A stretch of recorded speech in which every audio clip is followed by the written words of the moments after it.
Okay, I think let's go ahead and call this meeting to order. Okay, at 7:01, I'll call the Recording in progress. okay 7:01. I'll call the meeting to order. First of all, we'll have the Pledge of Allegiance. I pledge allegiance to the flag of the United States of America and to the republic for which it stands, one nation, under God, indivisible, with liberty, and justice for all. Okay. Thank you.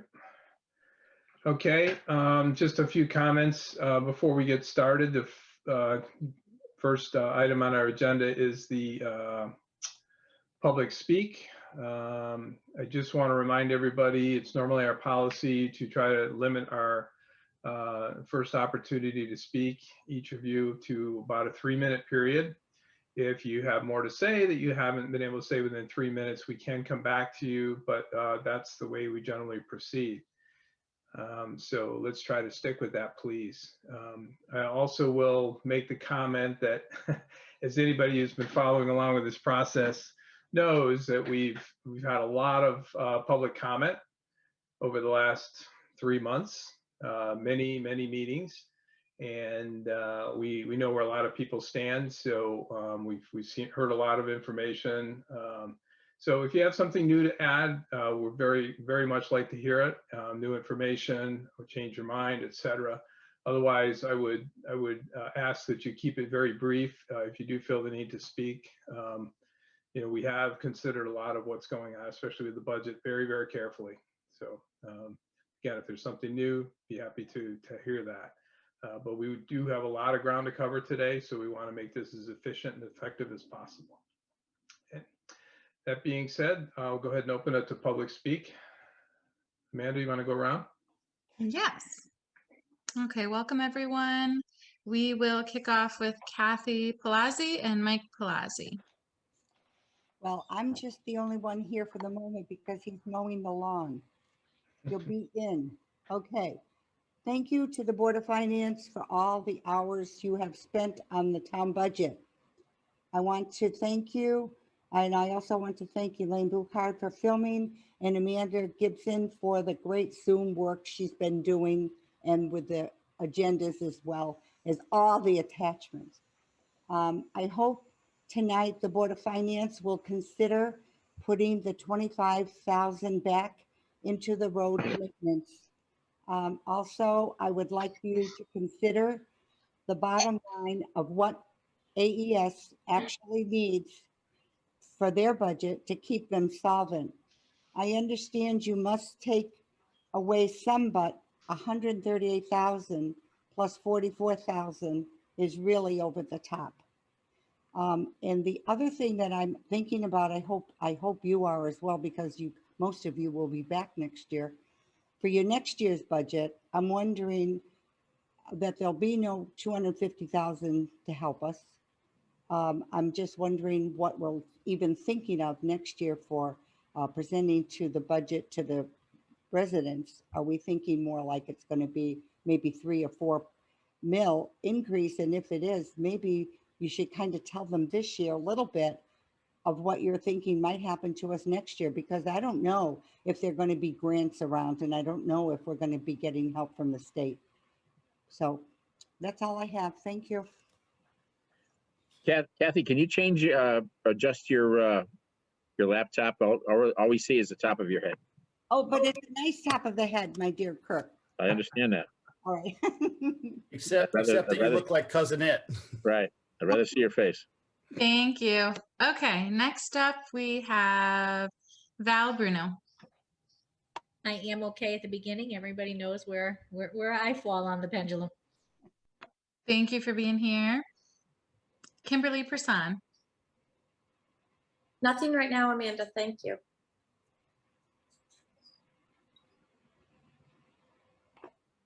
Thank you. Next up, Shannon Loudon.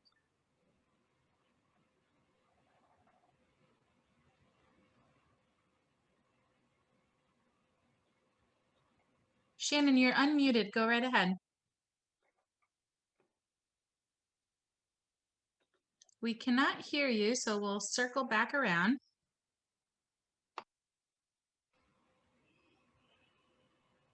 All right, Jerry Creme.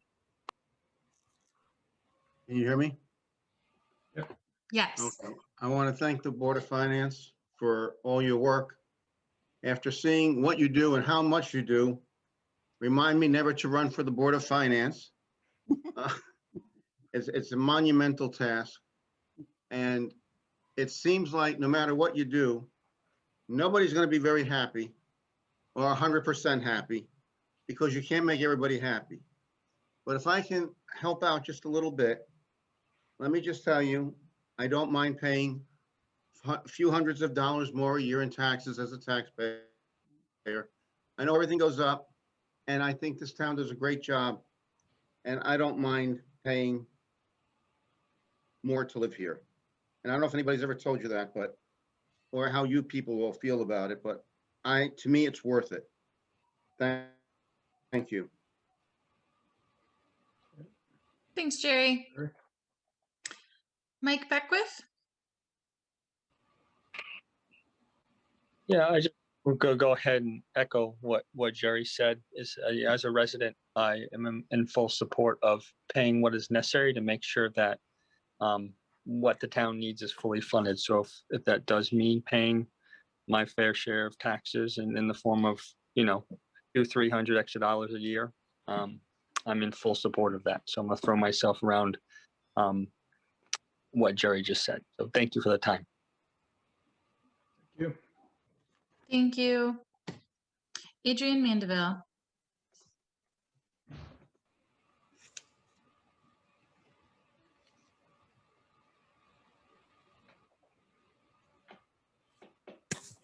There you go. All right, there we go. Just a couple things. I just want to be very clear that my own take on the COVID relief money is that we need to be very careful how we spend that money, and very specifically, you look around, no one's using it to offset their budget. So I think if it was a doable thing to just go in and offset your budget, you'd see it, the bigger cities, Hartford, all the majors would be doing it. So I think I have some concern about the discussion that's been had about that. So I would encourage you at least to stay away from that. I think that's kind of a concern of mine. I'm a little frustrated with the statements that were made about the Board of Education not being able to give you guidance because they have to figure it out. Only because I will say that when I was in your position on the Board of Finance, as much as Sally may have and Laura had some faults, they very consistently every year for the 4 years I was there provided us with options so that if nothing else, you understood what the impact was if you did make a cut, so that, you were looking at possibly, taking a teacher away. And if that was untenable, then you stayed away from that, So I think it's disingenuous to say that you can't when someone else before you has consistently done it. I think that's it. I don't envy you. I've been there. Good luck. Thanks, Adrian. Thanks, Adrian. Okay, we're going to try Shannon Loudon again.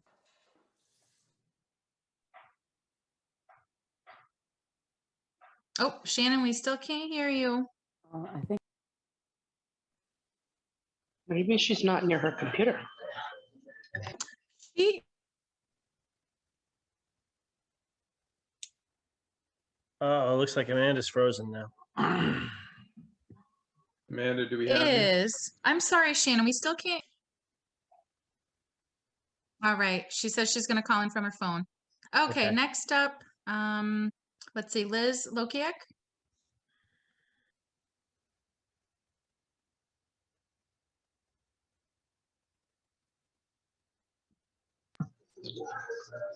Nothing at this moment. Thank you. Thank you. Next up, Lynn Dove. I just would like to second what Jerry and Mike were saying in terms of I'm fine with paying more taxes to make sure that what the town needs is able to be fully funded. And thank you for your work. Thanks, Lynn. Marcy Minor.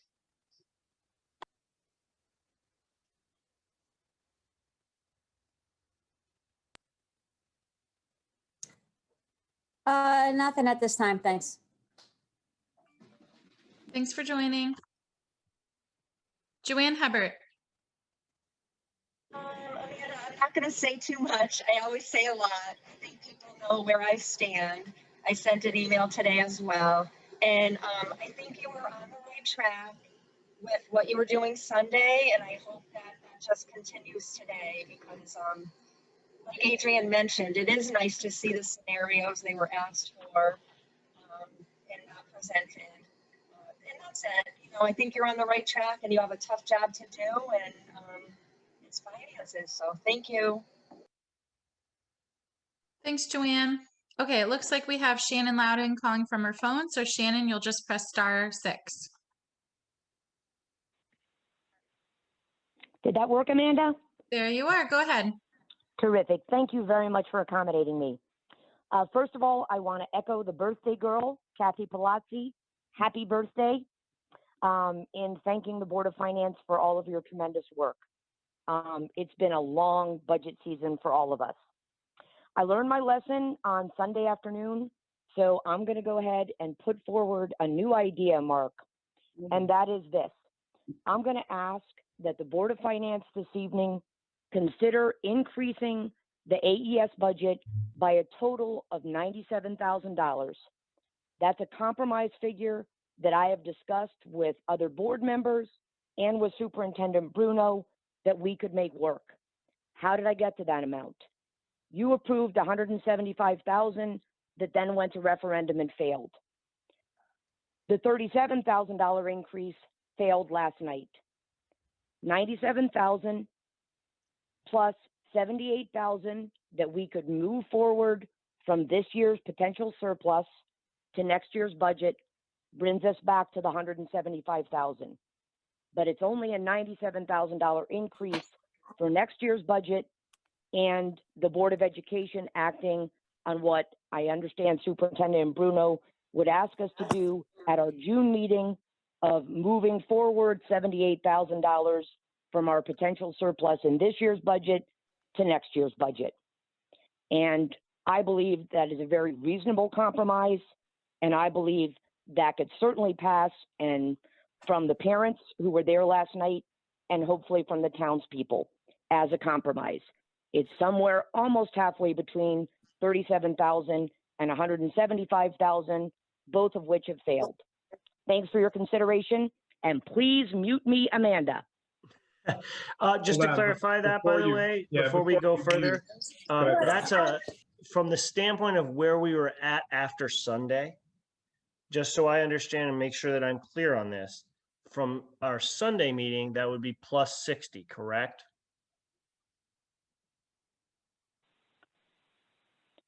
Correct, Robert. Thank you. So it's a net $97,000 increase from last year's approved budget. So it's roughly half. It's splitting, almost splitting the difference between where the cut we made on Sunday and where we were before with the referendum that failed. Correct. And I think the added benefit, based on a question that was put to Mark last night, would be if Superintendent Bruno could affirm this and Jerry Cremay could affirm this. They were the two I saw when I was actually looking at the meeting on my computer. But then Mark could represent at next Tuesday's town budget meeting that in fact it does, the budget being put forward and the increase being put forward has the support of the Board of Education. And I think that would be an added bonus. Thanks for your consideration. Okay, thank you, Shannon. Mark, can I ask a question real quick? Sure, go ahead. My only concern is that the charter does not allow the Board of Education to do that. So you guys would have to make that agreement amongst yourselves and then make that vote for them that they could roll their budget forward. They can't vote to do it without. Right, understood. Yeah, okay, yeah. So what Adrian is saying is that's not actually part of the budget agreement, would be talking about moving the money from this year's budget forward to next year, which is, that's part of our process every year. So Let me just respond real quickly, and I'm sorry to interrupt, but I've got to go to another meeting. And that is this. What I was suggesting is that instead of us asking the Board of Finance to put $78,000 into our non-lapsing account, which is what we voted to do at our May 12th meeting, we would use that $78,000, prepay as much as we could for next year's budget from the current surplus that may exist as of June 30th for this year's budget. I'm not suggesting that we do anything that couldn't be done. We can prepay some of next year's expenditures from the surplus from this year's budget. So it would require no further action by the Board of Finance, but simply at the Board of Education's June meeting, we could take back our request from the May meeting in which we asked the $78,000 be put into our non-lapsing and allow the superintendent to prepay whatever she would present to us at that meeting. Okay, so you're going to take care of that in this fiscal year then? Exactly, sir. Okay, Yep. all right, got it. Okay, thanks for clarifying. Wasn't clear. It's important. Yep, it is. Thank you. So I wasn't ready before when you asked me. Okay, Sorry if I hold on, speak up. Amanda. Where you go ahead. Yes, I guess whoever's next there. Okay, Marcy, did you want to participate? Yes, I just wanted to just let you know some of the things that people were saying to me. They just want actual cuts from the school, not any increase at all. And they're starting to talk about other towns that would take the kids. So I'm just wanted to let you know that that's what I'm hearing. Okay.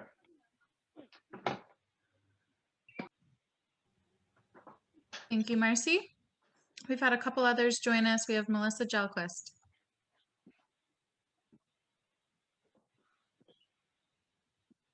I have nothing to say at this time. Thank you. And Kelly Haggerty. Hi, how are you? Thank you so much, Amanda. I was just confused by that last statement, if it could be repeated, please. That, Marcy, I'm sorry, you stated that parents are looking in other places for their students. And Shannon, I think you're unmuted, just a heads up. That's so. Guys, we really should not be having a dialogue back and forth. Oh, sorry. Public comment.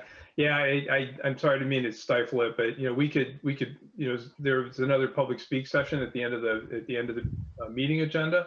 So that might not be a bad opportunity to ask for clarification, Marcy. Okay, so thank you so much for letting me know. And I just wanted to point out that, yes, we can all hear things from our fellow town members, but as a mother of 3 and a longtime resident of Andover and forever resident going in at 93 Townsend Road, I think it's really important to note that we need to know. Oops, we lost you. You just went to mute, Kelly. I don't know if that was intentional or not.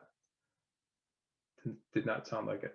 No. It was not for mine, from my point. So with that being said, I think that it's reasonable, and I thank the Board of Finance, the Board of Education, everybody who's been involved in this, the Board of Selectmen. I know that this isn't an easy task, but I think what Shannon has asked for is reasonable. I think finding a happy medium is really the way to go, especially seeing that you have informed us over and over that next year's budget might be even more difficult moving forward. So if we were to cut it all now, there's nothing we'll ever get back. But thank you very much for your consideration and thank you for your work in this. Okay, thank you, Kelly. Thanks, Kelly.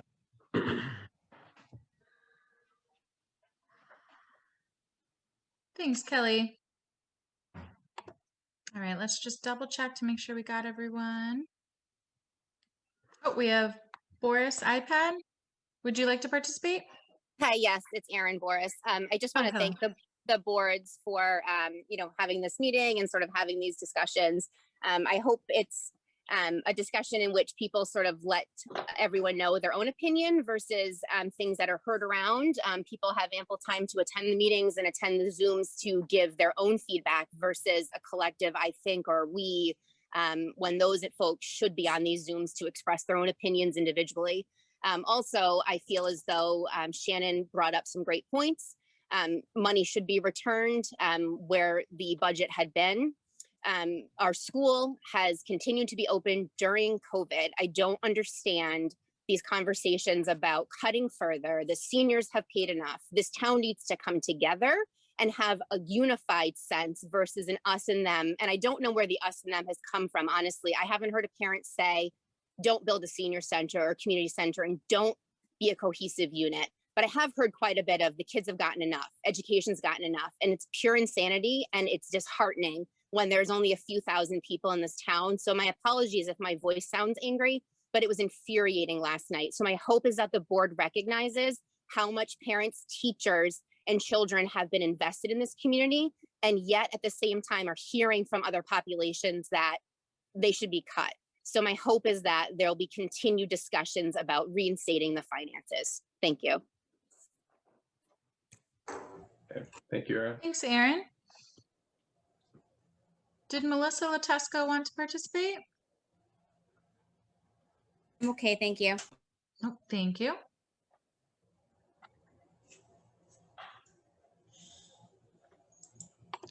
Scott Person, I know you joined a few minutes after. Would you like to participate?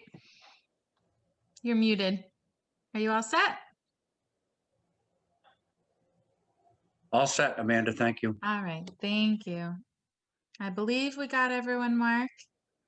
Thank you. Okay, very good. Thank you, Amanda. So just to make sure everybody's aware, and if you looked at the agenda, you probably are, that this is a normal monthly Board of Finance meeting.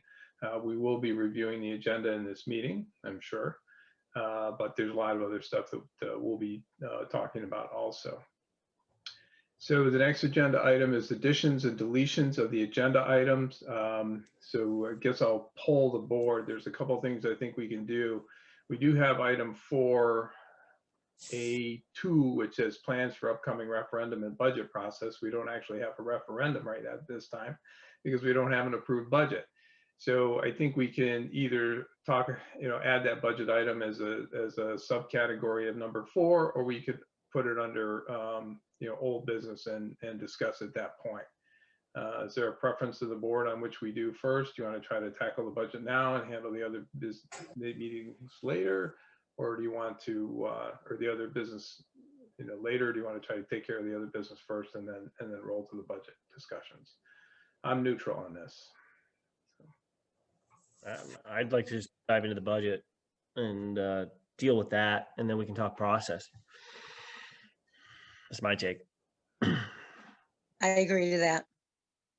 Okay, so Rob, you want to make a motion? I think we should put it on the budget. I think to put the budget on the agenda explicitly. So I'd suggest we do item, 4A or 4B would be the budget, work, and we do 4A, just do a recap discussion and then kind of go through that. Or we could make it 4A and move 4A to 4B. Okay. I guess I'll move that we add agenda item 4A, discussion of the budget, the current status of the budget, and that we move what is on the agenda as 4A and just renumber that 4B. Okay. I'll second that. Louise seconds. Thank you, Louise. Any discussion? Okay, all in favor? Aye. Aye. Any opposed? Any abstentions?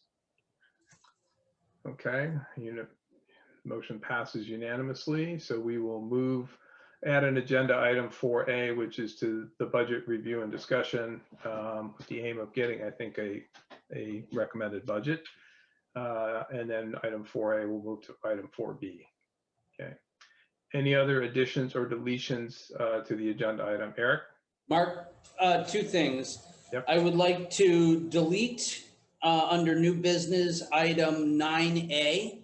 And I would substitute that with item A being timing, for tax collection, for the upcoming year. Because depending on what happens in the next couple of weeks, we are likely to end up sending out an initial taxation to the public and following it up with a supplemental appropriation. So I would like to talk through that a little bit with the board. Okay, somebody want to submit a motion to, well, I guess I'll just go ahead and do it. I think it's procedural, we'll probably agree to that. So I'll make a motion that we delete item 9A under new business and replace that with item 9A, which is to discuss the timing of the taxation, tax bill submittal. How would you succinctly state that, Eric? I think that's fine. Okay. I'll second. Okay. Any discussion? Okay, hearing none, I'd like a vote. All in favor, say aye. Aye. Aye. Any opposed? Any abstentions? Okay, thank you. Motion passes unanimously. Okay. Eric, there was another one, and somebody was talking about it last night about setting up an account for the, I'm not sure what that other account was that we were talking about at the meeting last night. So there are a couple of L accounts that the Board of Finance is going to have to authorize. Yeah. Unless Sherry's prepared to discuss that right now, I don't think I'm ready for it. We are hopefully going to get an allotment of money fairly quickly from the connectivity grant. That's been about 3 years in the making. We finally got all our I's crossed and T's dotted, and hopefully, we'll get that funded. And that's one of those grants where they give us the whole thing up front, and then we have to justify what we spent later. But that's for a specific construction project for this season. Yeah, and what was the other one, Sherry? Oh, the Board of Selectmen asked that we create a non-recurring account that the monies raised by the Recreation Commission for various different things can be allowed to roll over. Because one of the selectmen was very unhappy that the money raised for all the athletic events, that was specifically put into the recreation budget and then not spent by the end of the year, ended up stuffed back in the general fund. So he's requested that. But I suspect we're going to have another meeting between now and the end of the fiscal year, certainly. And we'll be ready to make that at that time. As long as we do it by the end of the fiscal year, it doesn't matter. Correct. Okay. Sherry agrees then? Yep. Yeah, I agree with that. I just need far more information to be able to put something together. Okay, no worries. I don't think we need to add that much more to this meeting anyway. Yeah. Well, it was a specific request, so I just wanted to make Fair. sure that there was some timely nature to it, time sensitive nature. We took care of the business, so. Let's get on the agenda for next time. Yeah. Okay. I would suggest that. Okay, good. All right. Any additional changes, additions or deletions to the budget? I'm sorry, to the agenda? It gives you what's on everyone's mind. Yeah. Okay, so let's roll into agenda item number 4, which is to discuss and act upon the following. First one is the budget discussion with the intent to come up with a recommended budget for the town to be discussed at town meeting on Tuesday. Okay, so I think I don't have to tell anybody here about the history of the budget. Clearly, after we had recommended budget that had a significant increase for the town and for the, especially for the elementary school. That was significantly voted down in the referendum. We thereby revised the budget downward significantly, primarily impacting AES. That was presented at the meeting on yesterday, and it was fairly narrowly defeated. So the question to the board is, do we make changes to that recommended budget? And if so, how? Or do we submit that same budget back to a town budget meeting next Tuesday with possibly some further explanation or discussion and see if it passes as is? So those are our two options. Rob? All right, so I'll go first. My take is that we got, look, a budget that cannot make it through town meeting is useless. A budget that cannot make it through referendum is useless. And no matter how well grounded it may be, we have to get something passed. We've gotten public signals in both directions. My take, as you all know, because I was the one person who voted against it, was that the $138,000 cut we made last time was excessive. And I had proposed something more moderate that at the time was not acted upon, but is actually in the very, very close in the ballpark to what is now being proposed by the Board of Ed and our superintendent with their support. So to me, this seems like a middle path that we ought to take and see what happens there. With respect to how each were defeated, I would just say this. I ran the numbers and I may be doing the math wrong, but last night it was like 53-47% if you do the math. And I don't think the referendum was that far off of that. I respect the fact that town meetings can be less representative than a referendum, but we have to get through both to get to our end goal. So to me, the obvious thing to do is to split the difference a little bit, put some money back in the AAS budget, but not as much as was originally requested, and see how that flies. So I'm generally supportive of the proposal that was thrown out there by Shannon and Valerie, and I think we should try that. And if we can get it through town meeting, if we can get the advisory questions firmed up and put on the ballot, that can give us additional feedback, whether we pass or not, so that we have something to go forward with. So, just that's my take. I would personally, after we discuss this, I personally intend to make a motion to this effect, but I want to have everybody discuss it a little bit before I do that. Okay. Other members of the board, anybody want to comment on that? I am very concerned about what's going to happen next year. Because of the unknown next year and knowing that all the little bag of tricks that we had will no longer be around, I'm very much erring on the side of being conservative on this, because I don't know what next year is going to be like. And let me tell you, I think it's going to be harder next year than it is this year. And I think this year is very hard. So that's my biggest concern is making a cut big enough to make a difference to get it to pass and not being foolish with our money. So that's all I had. So, the proposal from the board would bring their increase at 2.5%. I think that's still a little bit too high. So that's kind of where I stand. So I'll let everybody else have their little. Okay, thank you, Diane. I'm just doing some things on a spreadsheet here, so. I mean, I'm happy to make a motion at any time. I just didn't want to jump the gun a little bit. Yeah, no, I think it's fair to have some conversation around it. Any other members of the Board of Finance care to make other comments before we entertain a motion? I mean, if anybody wants to know, the number in my mind for a compromise would be a 2% increase. Okay. I'd be looking for another 0.5%.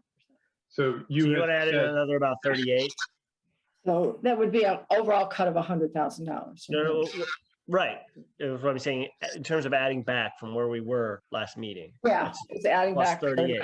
Yeah, so it's giving them an increase of Right. 70. So you know, you're at plus 38, I'm at plus 60. Yeah. You know, understood. And that's kind of concerning for me to even do 2%. Look, I mean, all due respect, I agree with you that next year is looking daunting. And I've worried about this for years as we used our unexpended balance. I've been warning about this for years, that the train was coming down the tracks. So I totally respect that. But given where we are and everything, I personally am supportive of going with the Board of Ed proposal, which I think is a significant compromise on their part after all said and done. So, that's my take. But anyway, is there anybody else? Because otherwise I'll just move and then we can have discussion of that. Kurt, you look like you're ready to speak. Yeah, Mark, I'm on the same idea as Diane. I think that's a good compromise based on everything that we've gone through up till now. I was actually ready to basically to send the exact budget that we had proposed last night back again next week. But I kind of think what Diane had mentioned in regards to the 2% increase would be more than likely palatable for both parties, and I'll leave it with that. Okay. Louise, I'm up for compromise as well. And that's what I was actually thinking last night when I left, that we have to have a compromise. And I'm thinking more of what Diane had mentioned as well. Okay. But appreciate Shannon requesting that. And I'll go along with that too. Okay. David, any comment before we entertain a motion, or do you want to wait for the motion? No, I'll comment. I'm concerned looking forward. I won't be on the board. Yes, member of the public.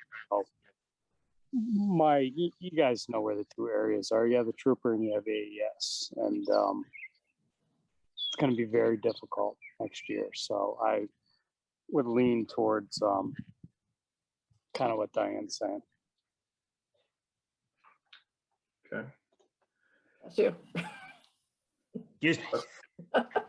I'm sorry, what's that? Rob sneezed. Bless you. I haven't even mowed. I've been dreading it. I'll say one thing, in that I recognize that next year is going to be tough. I mean, we've been saying it all along. We've been thinking about it. We've been planning for it, and to the degree that we can. We had certainly some verbal commitments, I think, if maybe that's a little bit of a strong word, but I think we had some verbal commitments on behalf of the superintendent that next year was going to be different, that this year was, in her view, was important to fund the schools where they were in order to do some cost avoidance and to do some mitigation of impact from the COVID. And that next year we would be taking a much harder look at the structure. And I would absolutely say we would plan to do that. I've also certainly offered and been, had positive response from the superintendent and the Board of Ed at one point to kind of help structure the budget documents so that they're more clear and amenable to most of the public, so we can understand a little better what we're doing year to year over the last 2 or 3 years. I did a lot of work after Valerie did a presentation to kind of do line item by line item and actually kind of understand where that was, and it was still cumbersome, so I don't know it was accurate, and I never really published that or put it out there. But at any rate, I think there's a lot of work that can be done and must be done to kind of bring us back in line. I don't know that this year is the year that I would cut it as much as we did. I'll be honest about that.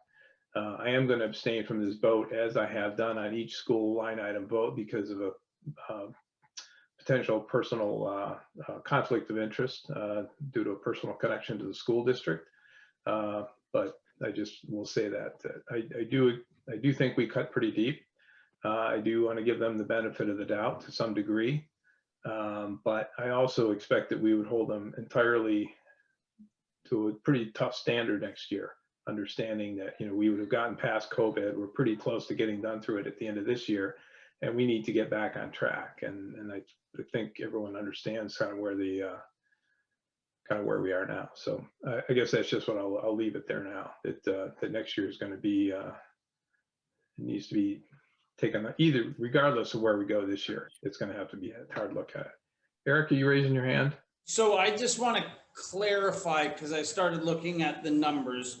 What Diane proposed would be, as far as I understand, you're saying an AES budget of $3,977,616. Is that correct? No, so I'm looking at an AES budget of $3,978,008, which would give them an increase of $75,608.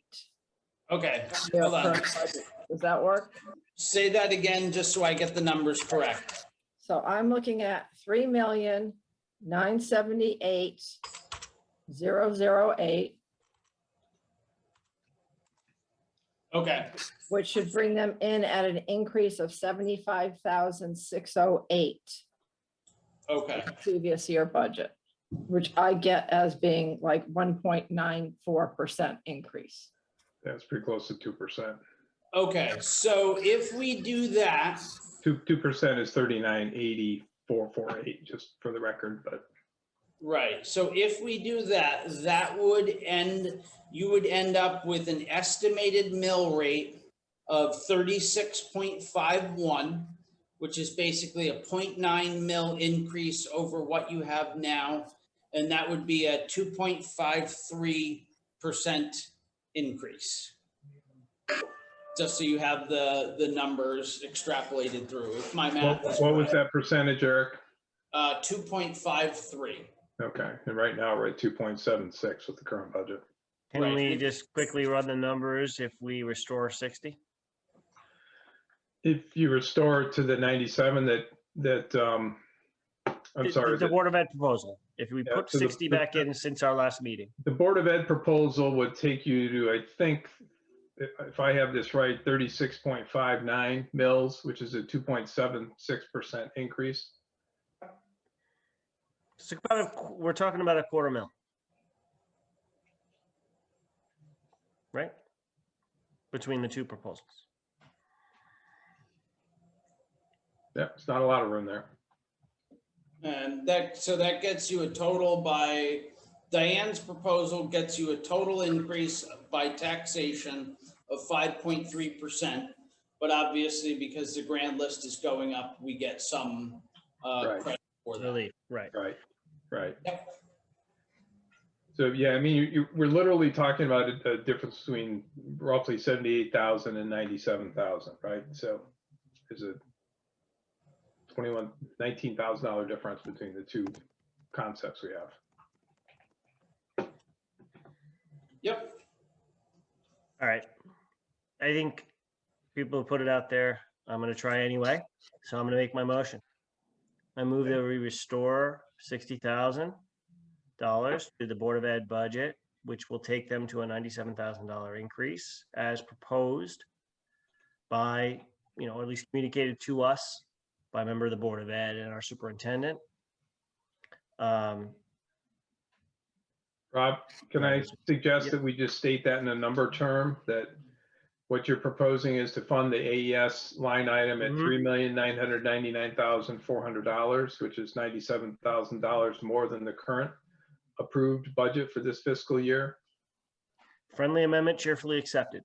Okay. Which is a 2.49% increase. Okay, further discussion? Oh, I'm sorry, do we have a second? Okay. For the purposes of discussion, I'm going to second the motion. Okay. Do we have any other discussion? I'll just throw another thing out there before we vote. I think I know how this is going to go, but I'm going to try anyway. Again, my goal here is to produce a budget that is both reasonably responsible and passable. I think that if you continue to push a little too hard on the school budget, you're going to continue to get parents coming out at the budget meetings, and you're going to have trouble getting it through the budget meeting to get to referendum. And we are at the point now where we're quibbling over $30,000, not even $30,000. $19,000. Correct. So my take would be give a little on this and support this, and we can go in with a united front and get this thing passed. If we want to stick to our guns and go with the 38 or the 60 or whatever, you know, we're going to have a split again, and we risk what happened last time, which is that the other part of the town is going to mobilize against it. You're going to have, and bear in mind, we have problems on both sides of this budget, as everybody knows. I understand that for every vote we get by putting some money back in the school budget, we might lose a vote on the other side. I respect that. But I want to get this budget to referendum and try to get it passed. And I think this is the best way to do it. My take, y'all are free to disagree, obviously. That's what I'm trying to do. Yeah, I think the concerns are certainly valid. I think you've stated it, but you know, we do need to pass the budget, that's for sure. As you stated earlier, a budget that doesn't get us through town meeting doesn't do any more good than a budget that doesn't get us through referendum. Correct. We got to get through both. Everyone gets that. It's a bit of it's a needle to thread, guys. And, you know, I'm trying to thread it. I respect everybody else's opinion on this. I think this is the right call. Again, we would have the buy-in of the Board of Ed on this. That's for me, a major selling point. Take it as you will. Just to state the numbers, though, we're talking about a difference rounded of it's a proposal of what Diane had suggested was a $78,000 increase versus a $97,000 increase. So I believe that's the numbers now. Further discussion? Hi. Linda? I don't know, maybe it's just me, but I prefer to see that at 2% or under. I know it's just a fraction, but to keep it more in line with, it's still more than the town budget and the RAM budget went up. And I feel it'd be also a compromise. Okay. Personally, I'd like to keep it as 1%, but I'm willing to go to 2%. We all make our compromises. Much as we don't always want to believe it, that's the American way. That's how we've gotten where we are. This is how this works. All right. More discussion from the board members? Mark, I feel the same way as Linda and Diane. 2% is a real good compromise, I think, across the board for both parties. Okay. Thanks, Kurt. Further discussion? Okay, I'd like to call a vote. All those in favor say aye. Aye. All those opposed say nay. Hey. Okay, and all those abstaining say so. I will abstain. Okay. David, were you a no? I wasn't sure. Correct, I was a no. Okay. Okay, the motion fails. That's 5-1 with 1 abstention. Okay. Thank you, everybody. Okay. More discussion, more motions. So I would like to make a motion to bring the school budget in at $3,978,008, which would give the school about a $75,608 increase, which would bring in it at a 1.94% increase, a hair under 2%. Can you repeat that number for me again? $3,978,008. 008. I will second it, Mark. Yeah, so 3,978,008. That's an increase from last year's approved budget of $75,608, or an increase of 1.94%. And Kurt, you're seconding? Yes, sir. Okay. Further discussion by the board members on this amount. The motion before us.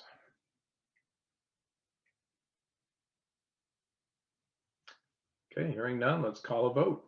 All those in favor say aye. Aye. Aye. Aye. All those opposed, nay. Aye. Okay, and I will abstain. Any other abstentions? Okay, motion carries 5-1 and 1 abstention. Okay. All right, further action on the budget. Have any more discussion or proposals? I just want to say, I know it's difficult and I appreciate everybody's feedback on this because everybody together has an opinion and it's good to hear everybody. So I appreciate it. With respect to the rest of the town budget, my gut reaction is, especially since we haven't returned as much money as the Board of Ed proposed, I'd like to leave the town budget where it is, rather than restoring funding to the road fund, as much as I think we need that road work. Just from a standpoint of equity, I think we need to leave it where it is.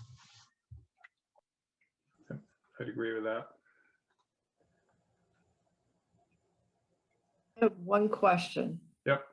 So, and I was just looking at the year-to-date expenditure report. So I was trying to get a handle on where we're going to come in. So nothing's changed. Like there's no little bit of extra money that is magically going to show up in the next 25 days. So Diane, what I would say is, what I don't have a great feel for is revenue, and I'd be honest with that. On the expense side, it looks like we're gonna finish in the black, but barely. And I'm not even 100% willing to tell you we're gonna finish in the black. We're gonna cut into contingency. We're gonna chew up all of contingency to stay positive, is what I would say at this point. But I think we will still hold the budget under the line. The one thing I'm concerned is, and I don't like cutting it was the road fund, we cut 25,000, right? Yep. We made this 10-year plan to fund the roads at $300,000 a year. Every time we change that, we kind of kick the can. And we know that kicking the can doesn't work. So I just gives me a little angst on that side. That's why I was wondering if there was any magic money. No, there's no magical money, pots of money, a golden tree, there's nothing like that. Quite frankly, I just want to say something here. Go ahead, Sharon. As a finance director for both the town and the board, I'm a little bit disappointed in the way we're nickeling and diming everything. And we're not putting in, on the Board of Ed side, we're not even putting in the amount that we need to meet our contractual obligations, the 2 contracts we just negotiated with our staff. That puts me at a very difficult position to find the money. And I'm going to tell you, this budget, there's no finding any money. I mean, it's very, very tight. So I'm a little bit nervous going into it, knowing that I'm already upside down some money, and I don't know where that's going to be coming from, to be honest with you. And then as far as, the town goes, is that, we listen to the taxpayers and they say, the roads are bad, the bridges need repairs, the trees need to be cut down. Well, quite frankly, when I'm going home from these meetings, I don't want to be hit by a tree, and I'm going the back roads, you know what I'm saying? So that makes me a little nervous too. How many times are we gonna cut into that tree budget, road budget, whatever? I mean, this town needs something. It needs a shot in the arm. I mean, it needs a little bit more money. And the people that live here need to kick in a little bit more to make it happen for both the town as a whole, so that we can flourish and we can grow. Quite frankly, I'm disappointed that, you know, we can't attract people to come to go to our school. You know, if they're going to see all the trees and the roads and the bridges, you know, that we don't take care of, it's hard. You know, I don't know what to do, but I'm a little concerned at this point of meeting our obligations, quite frankly, on both sides. The town, and we're just going to make it, then closing out in the black. Revenue, there's nowhere to turn. I mean, pretty cut and dry from what I can see. So thank you. I just wanted to voice my opinion on that. I appreciate it, Sherry. Thanks, Sherry. Okay. You're welcome. Yeah, I mean, I would say from my perspective, you know, I've gone to budget meetings, starting with my parents in the 70s. And the town is very frugal. And regardless of what, so I look at my job and say, my job is to present an initial budget that handles the priorities of the town, you know, and then if the taxpayers of the town are unwilling to support it, my next job is to figure out, you know, given what they will support, you know, use it as best we can. And you're right, there's a bunch of priorities and a bunch of needs unmet. You know, I can tell you in this building, you know, I've got people very upset because we haven't had the heat working in the community room all winter. But I said, we're not really using it. You know, the AC is not really working too well in that. That we will probably have to address this summer. You know, we're making a lot of compromises. It would be nice to have more money, but the reality is you only get what the voters give you. And it was pretty clear from the referendum that what we asked for initially wasn't gonna fly. You know, we'd all like more money. Yeah. Any more discussion for the board members? Any more motions, comments? Can I just say something? Absolutely, Linda.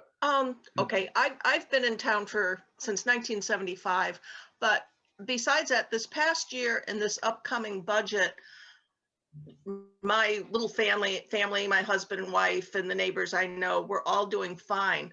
But this past year with the pandemic, we do not know how many families in Andover are being hurt financially and what a raise in their taxes will do to them. And that's my concern. That's it.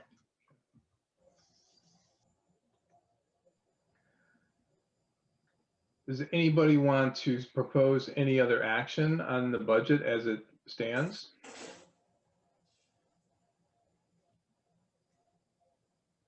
Does anybody want to make a motion to accept the budget as it stands now as the recommended budget for the Board of Finance? Mark, I will make that motion. Okay. Kurt makes the motion to take the recommended or the budget as it stands and make that the recommended budget for the town meeting on Tuesday. Do we have a second? I'll second that. All right, Louise seconds it. All right, further discussion.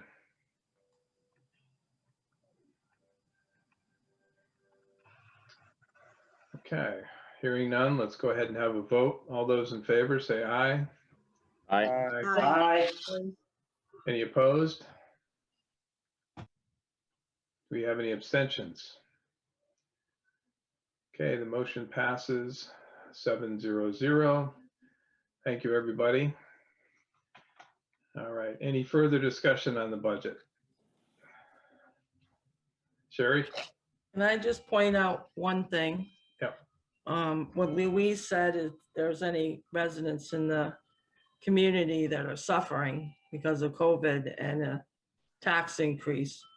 We can take some of that American Relief Fund grant money and help some of those people out, because that's exactly what you're supposed to do. If there are people in your community that truly are down and out because of COVID and everything else that's going on around them, including a tax increase, we can help them out. And that would be a perfect way to use some of the money anyway. Yeah. I just want to point that out. Okay. Thank you. Okay. Hearing no further discussion, let's move on to agenda item 4B, which is just a recap of the following meetings.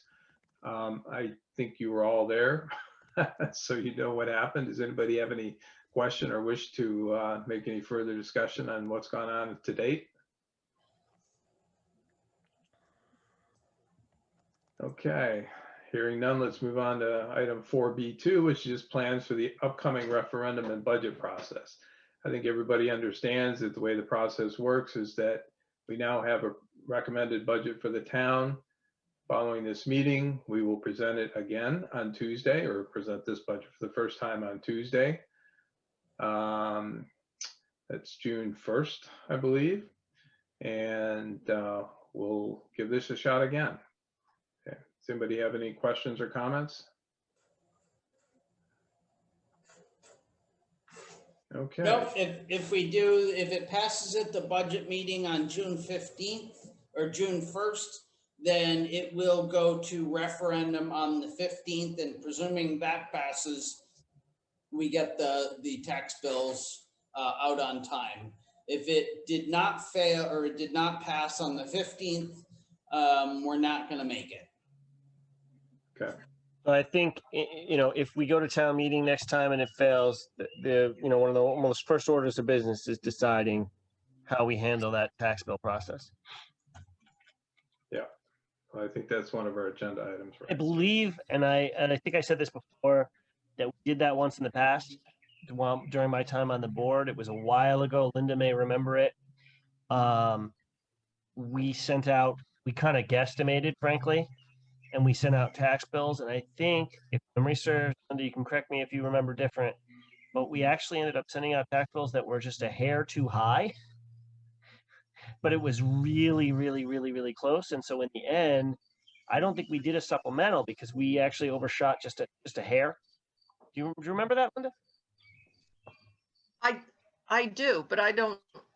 Yeah, I think I do. Doesn't the charter dictate what we do? Don't we just keep with the same budget? We don't exceed it? Now, the charter, I think the way it works is if we don't have a budget and we go, that's the spending side. Okay, if we don't have a budget and we go into the next fiscal year without a budget passed, it defaults for spending purposes to the prior year's budget numbers. Can I suggest we pawn this discussion off to 9B where it's on the agenda? Sorry. It's also conjectural, so may not really have much practical effect here. Yeah, good point. Agree. Okay. Okay, I have a question, Mark. Go ahead. We're still adding those 4 questions to the ballots, right? That we discussed before. Correct. We'll be making a request to the Board of Selectmen if the budget passes at the town meeting. First, it's got to pass at next Tuesday's town meeting. Then the plan was to ask that at referendum. Okay. I would also say, just for the record, that what I'd like to see is us make that permanent.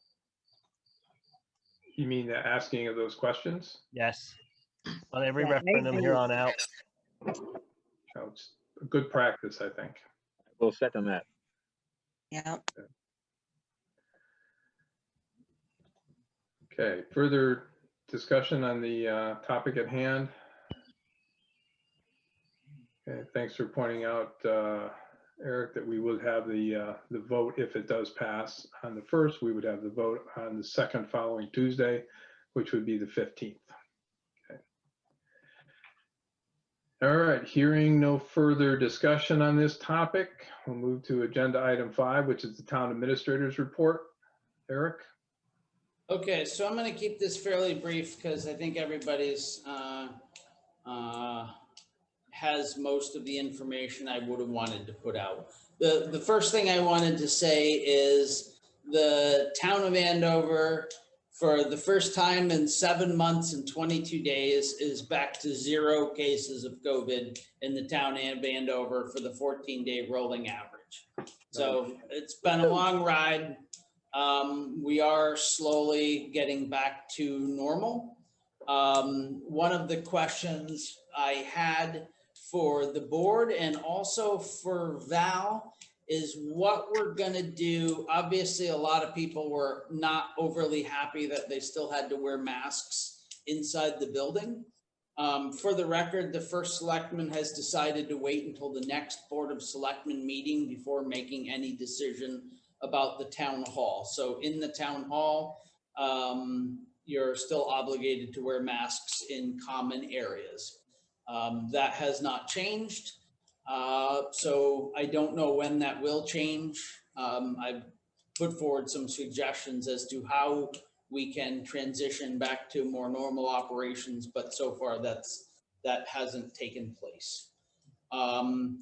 The other thing I wanted to talk a little bit about, since we had it had been discussed, is we spent a fair bit of time looking at the potential uses for the COVID relief funds.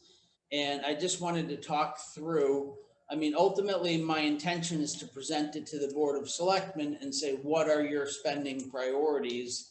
And then kind of go from there. That's my approach. I don't know whether you all want to weigh in with the Board of Selectmen. You know, that's not, you know, for me to say. So the first thing we can very definitely spend it on is waste and stormwater management. Although we don't have a sewer system, the rescue plan defaults to the EPA guidelines for clean water funding. And one of the things that's doable under that funding is stormwater drainage structures. That's obviously something we have an immense backlog of work to do. We are doing a bunch of stormwater drainage work this year. So I think we could probably spend some of that money to rent the excavator, since we don't own one. And we were planning on renting that out of Town Aid Road. We could potentially spend that money to repair a lot of our basin tops, because a lot of our basin tops are, you know, badly degraded. So that would be a reasonable use of that money.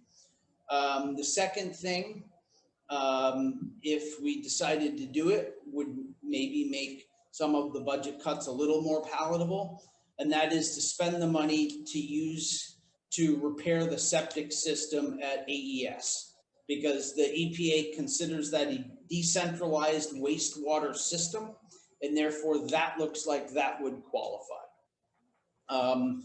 You could potentially also address an expansion of the septic system at the town hall, because it appears we're probably going to need that if we add a community center with a kitchen onto the existing system, which already covers both the fire department and the town hall / community room. I think it probably would be appropriate to consider a sizable donation to the food bank at the Andover Church.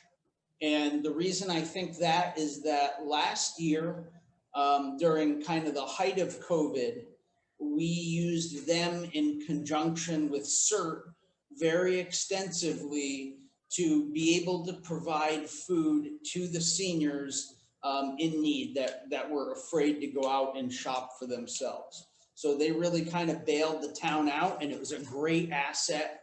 I mean, I don't want to say it's a great asset to the town, because obviously they're their own entity, but I think a contribution to them would be appropriate.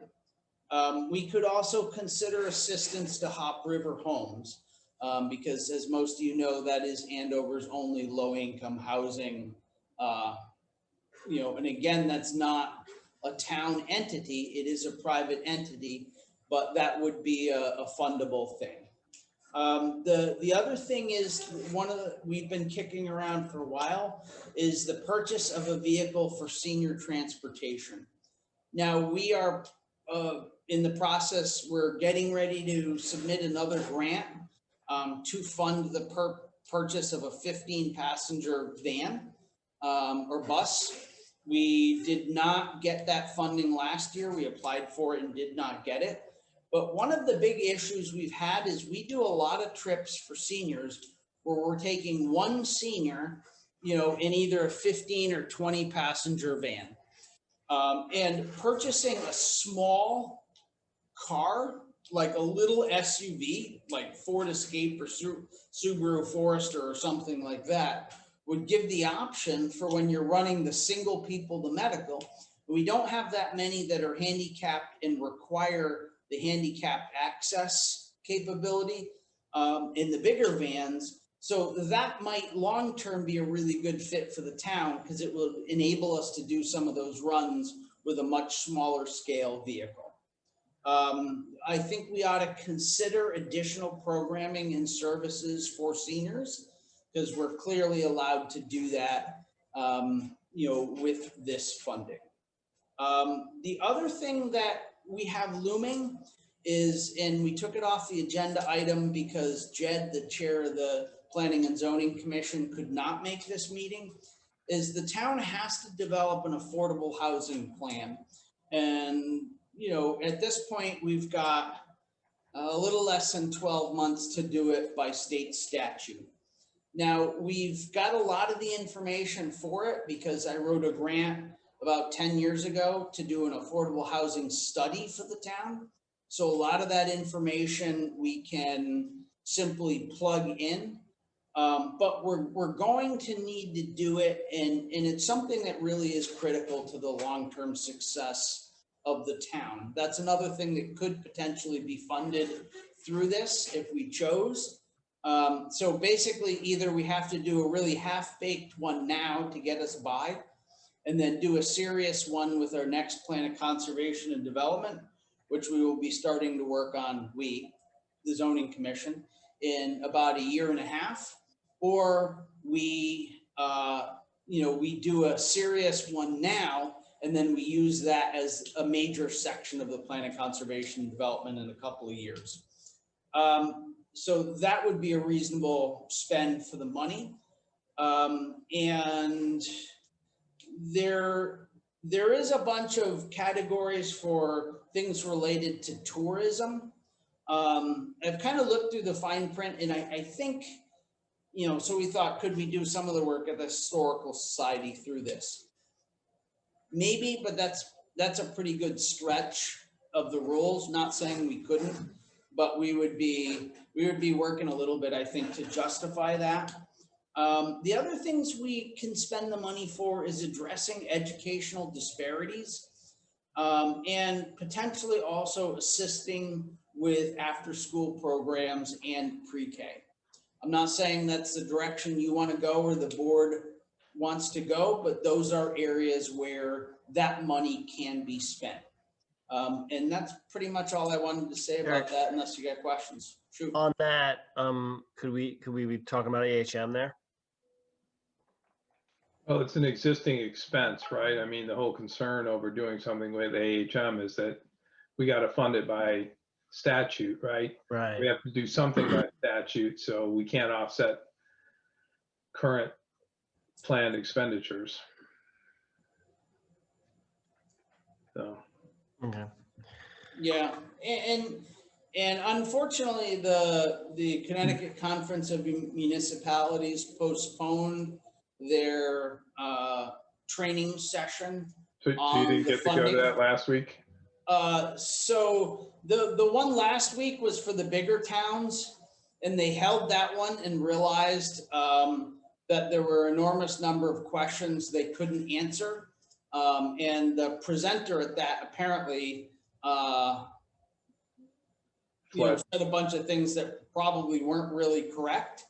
And so CCM basically said, you know what, we're not going to do the one for the small towns. We're going to wait. We're going to push that off another week until we can address that in a little more reasonable fashion. So that will be sometime early in June.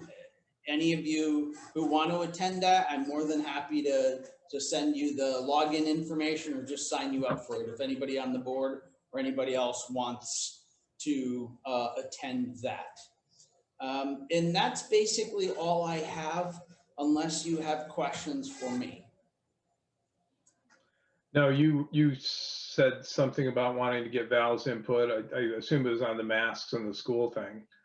Is that what it sounded like you were asking at the very beginning? You're talking about the masks in the town hall and people weren't happy about it. Oh, yeah. So for our next budget meeting. The question happens is there were definitely a lot of grumbling at the meeting about why people were still wearing masks. And I was thinking that that's really school property. And that's not really, is that our say or is that really the school's say? So I just wanted Val to kind of weigh in on that. Yeah, Val, okay.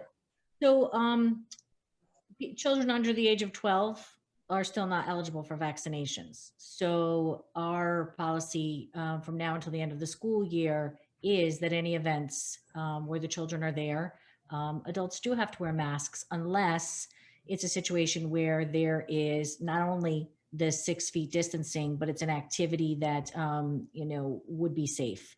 For example, when we had DARE graduation last week, it was outside.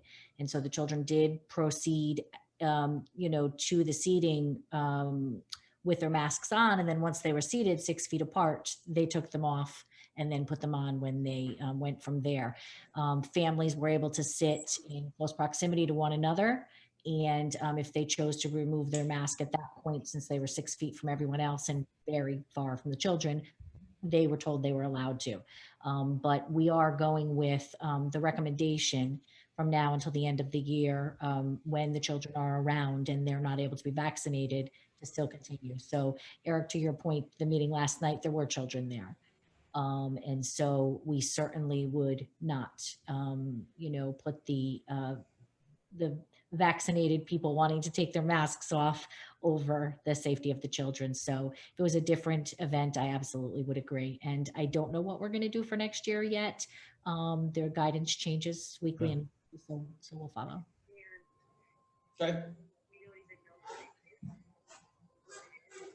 Okay, and anybody on the board have questions for Eric?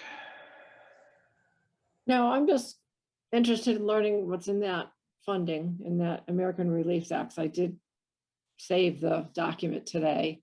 And in my previous job, that is really what I did do, is read federal regulations and dissect them for the bank. So I would kind of go through that to see if I can glean for the school budget. And then because realistically, whatever money is in there, I think it's a pot we should share throughout the town. Whatever the school can use, whatever the town can use, we should just figure it out. Right. Adrian, you're unmuted, just so you know. Okay. I agree with that, by the way, that we should try to equitably share that money to the extent that we can. If we can use it for school need, town need, and so forth. Anything that is multi-use is great. I like the idea. If we do indeed expand that septic system to accommodate the community center, a septic system that's already handling the town hall and the fire department, that's great. Like, it kind of hits everybody. If we can use something for the school, whether it is to deal with their septic thing, or if we are dealing with an AHM cost, because they still have, I know the AHM overall billing still went to, went consolidated under us, but they still have some billing there for services. I would really like to see that shared as equitably as possible between the two, as much as we can. So, but no, it's good, Eric. I was happy to hear that we've kind of drilled down on this a little bit. We've come a long way from where we started on that, and then we need to keep going and see if we can tighten everything up and come up with, when you talk about the drainage work, I brought this up the last time, drainage on the roads. If we can quantify that, come up with a dollar figure that we could realistically apply for, or spend and then justify, that would be helpful. Well, we have way more than $160,000 in primary drainage work we need to do. So, I mean, I could clearly spend that entire $320,000 on storm drainage related work, but I mean, I'm not sure that's that, we have so many needs. If you want a quantification of it, I'd be happy to provide it. So to me, it almost makes more sense for you guys to think logically about what buckets you think are most important and we'll fund, and then we'll come back with, what the, how we can, or what we would do if we had X number of dollars for a thing. Okay. I get it. We could throw the whole thing at that. My thought is, again, I'm trying to think of how we can chop this up in such a way that it's fair to everybody, and everybody gets a piece of the pie, kind of thing. And so maybe we need to hear more about what can be what can be used to help the school, and then we can say, okay, so we know that it's kind of, pardon the parlance, but a bottomless pit when it comes to our needs as a town for the roads, for the drainage of the roads. So, okay, if we're going to look at it and say, maybe we're going to try to split this in half or so, or 40%, and 20% other, when you mentioned other things like helping out the food bank and helping out the low-income housing, maybe we could look at it and look at what we can target for the school. Can I be recognized, please? Go ahead, Adrian.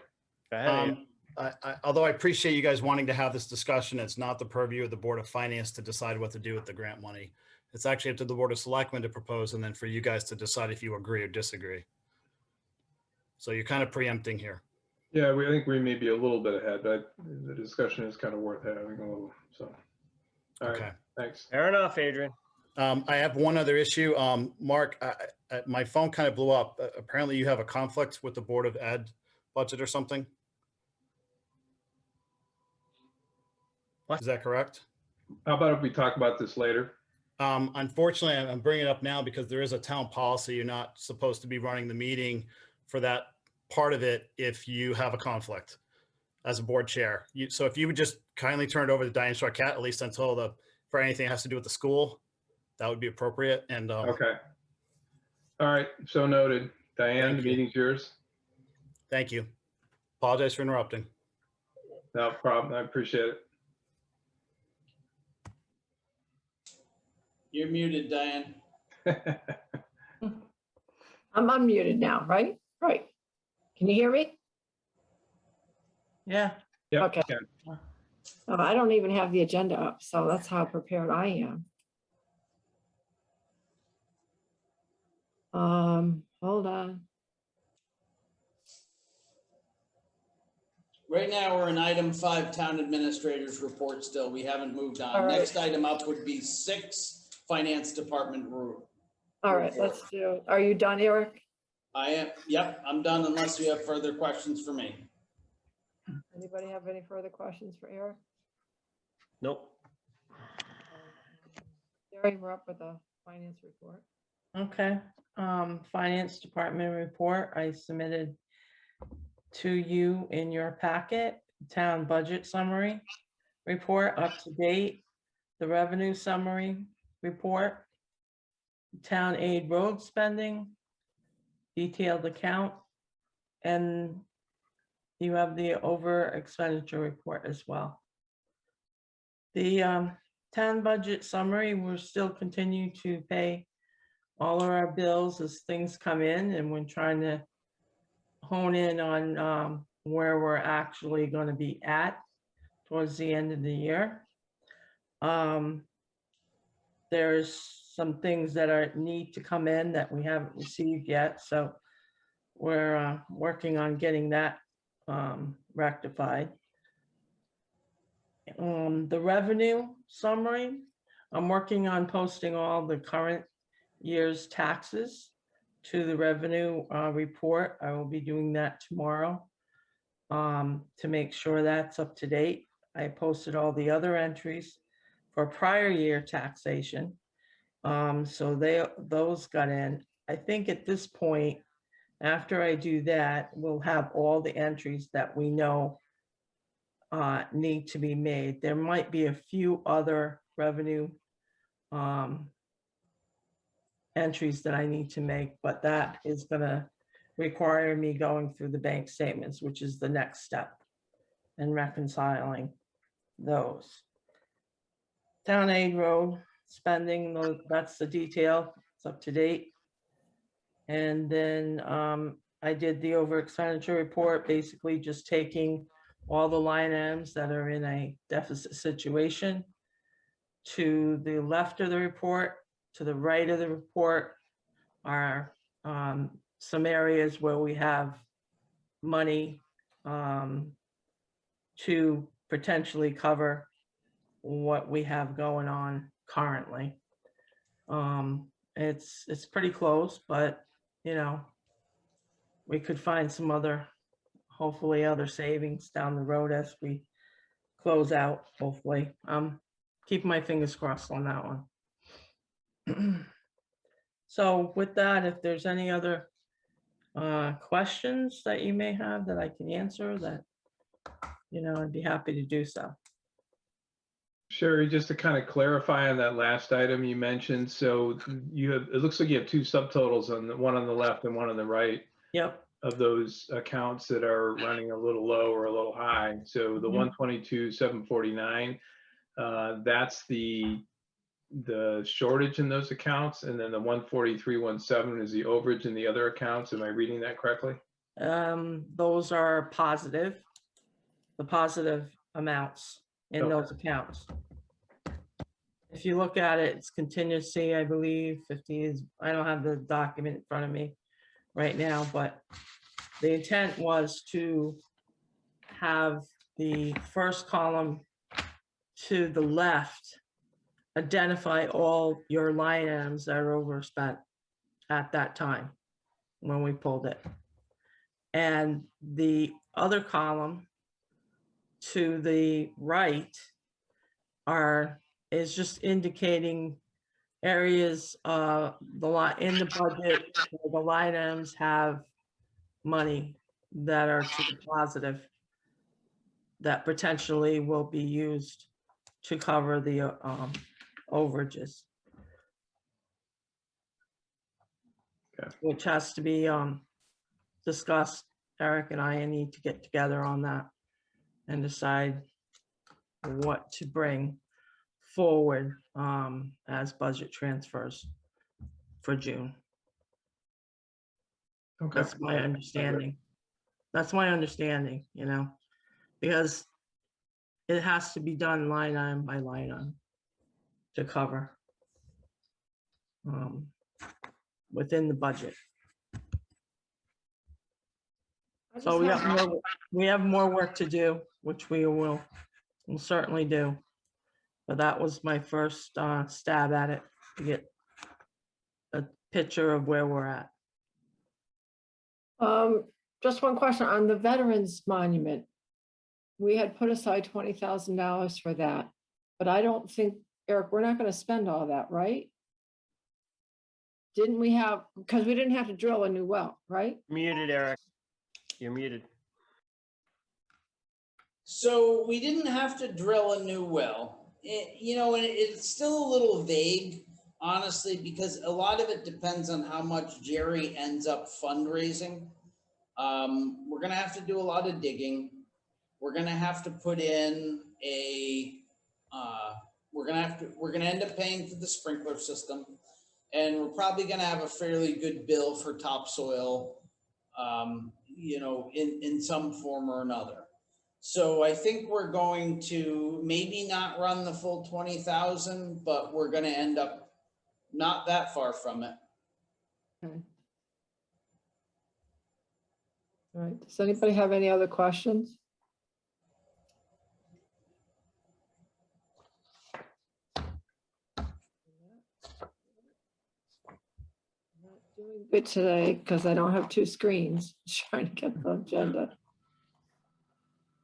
Next one is budget transfers, I think. Yeah, Do we have any budget transfers or?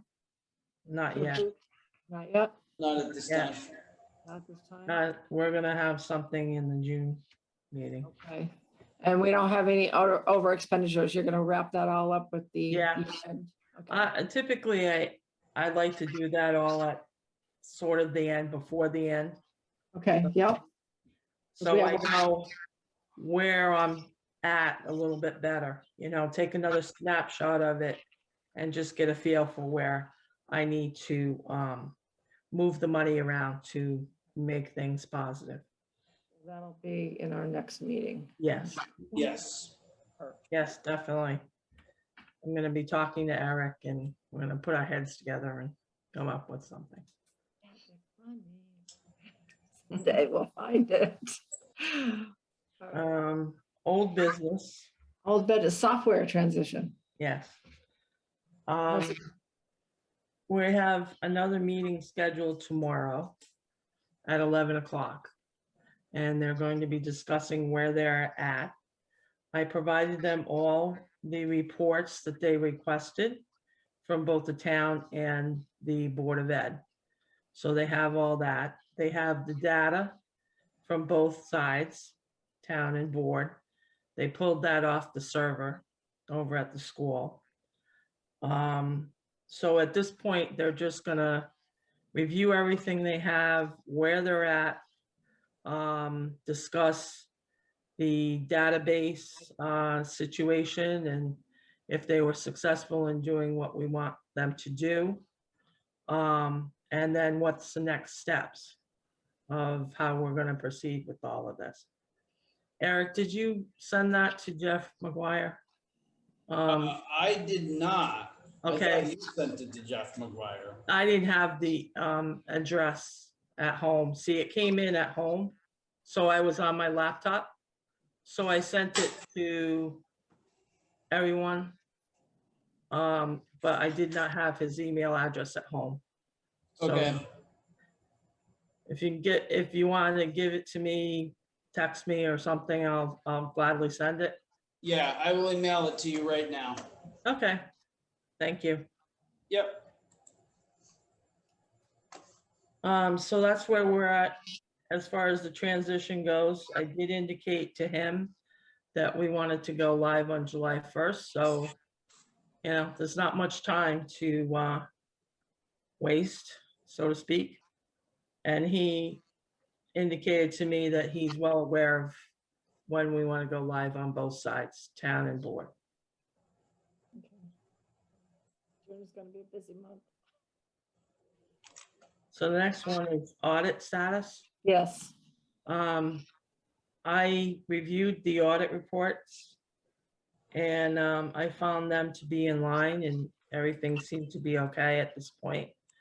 I didn't see any discrepancies. I reviewed them with Marina and we, made sure the figures made sense. They certainly make sense to me.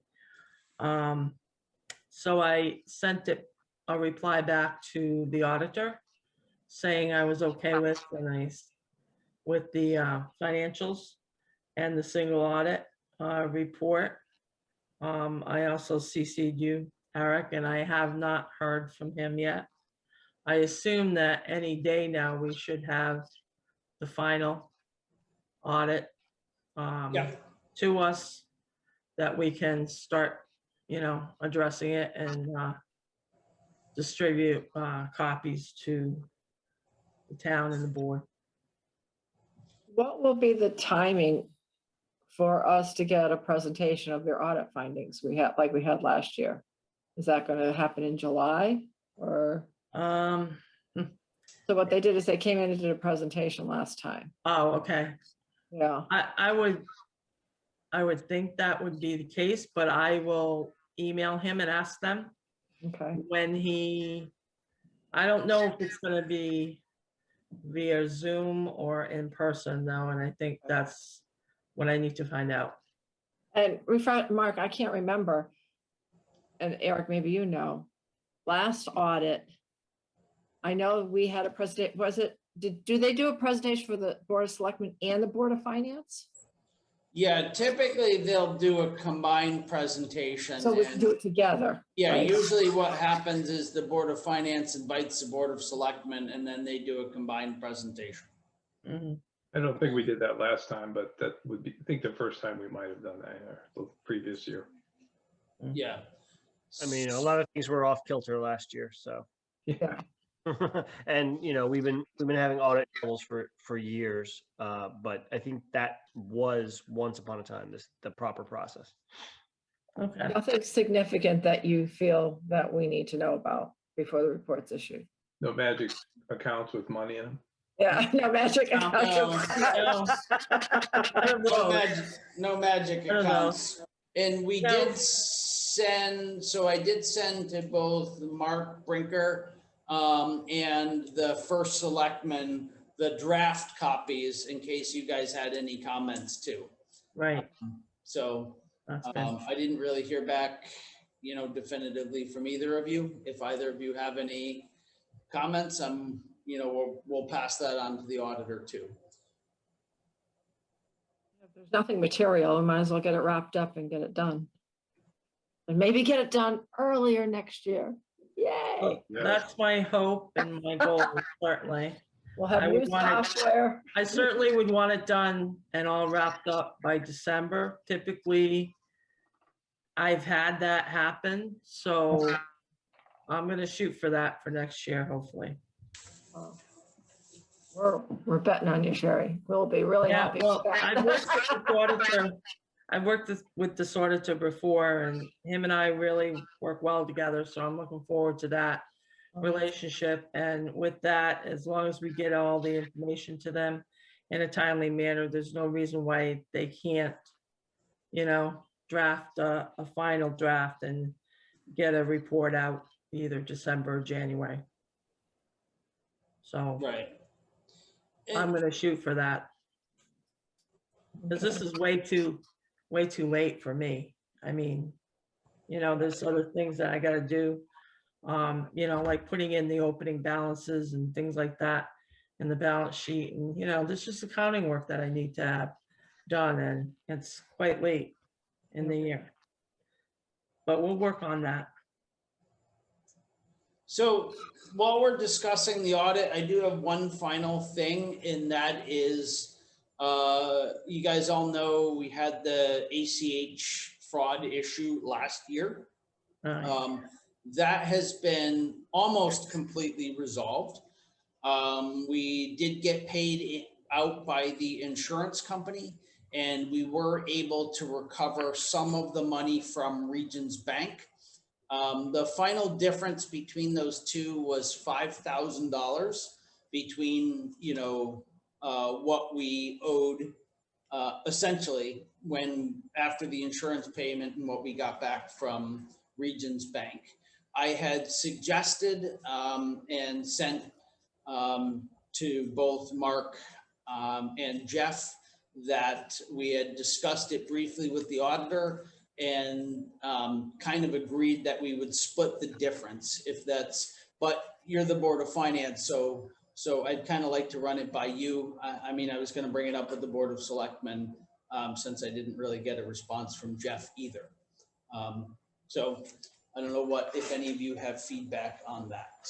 Eric, just a quick question. So the $5,000 difference accounts for what exactly? So that's basically our deductible.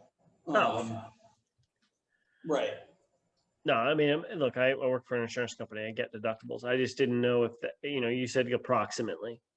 Usually a deductible is a specific amount. So. Well, all right. 5,000. Approximately, it is $5,000. Okay, exactly 5K. To the penny, if you want to.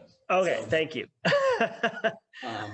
So it's just a deductible we have to eat, basically. Yeah, well, what we're hoping. No, who was accountable? I mean, obviously, the insurance company paid the claim, so they think the fault was on the accounting firm and not us.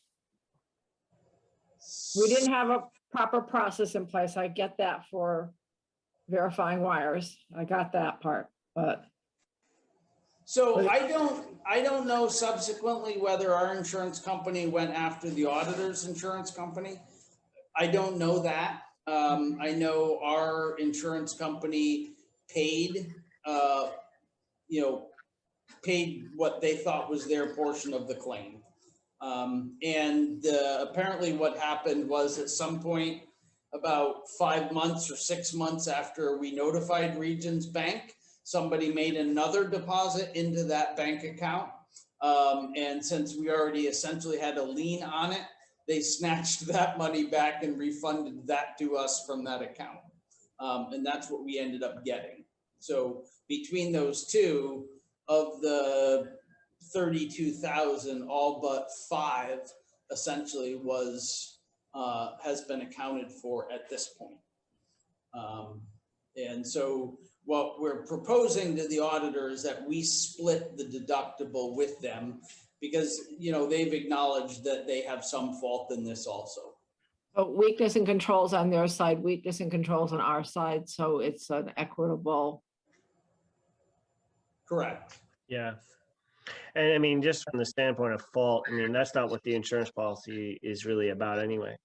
Just as an insurance guy, it's a question of if the town had a claim and it was a marital, a claim that was covered under the policy they pay, it doesn't even necessarily speak to fault.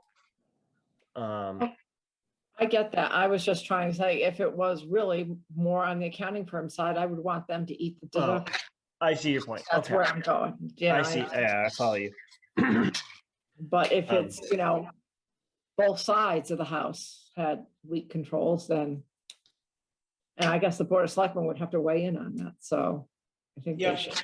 Yeah, I mean, my gut is, if we acknowledge that we could have done a better job, then, it makes some sense to chop it up. Whether it's a 50-50 split is the proper and equitable split, I don't know.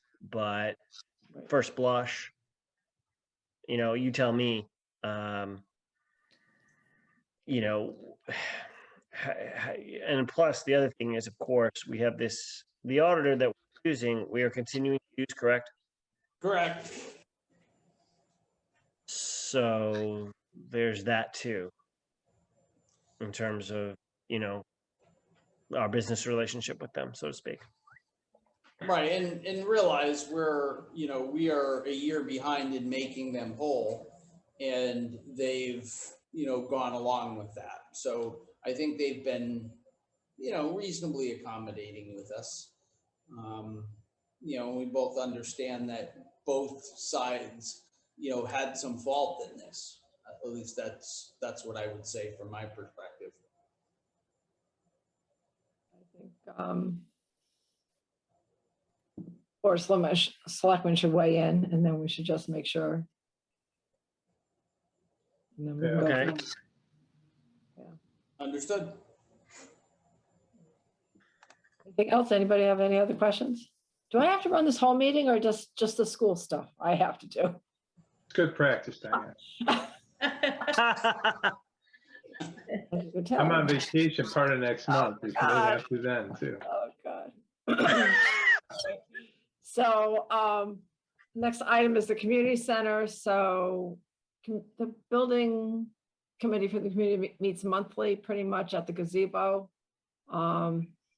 Really that's going on is in kind of Eric's hands and the town engineer's hand to go out for a site survey. And once we get that, correct me if I'm wrong, then we'll go back out and get some cost bids to see what we're talking for dollars. But that's kind of where we're seeing it's moving slow. It's not going to happen this year. It'll be a next year event.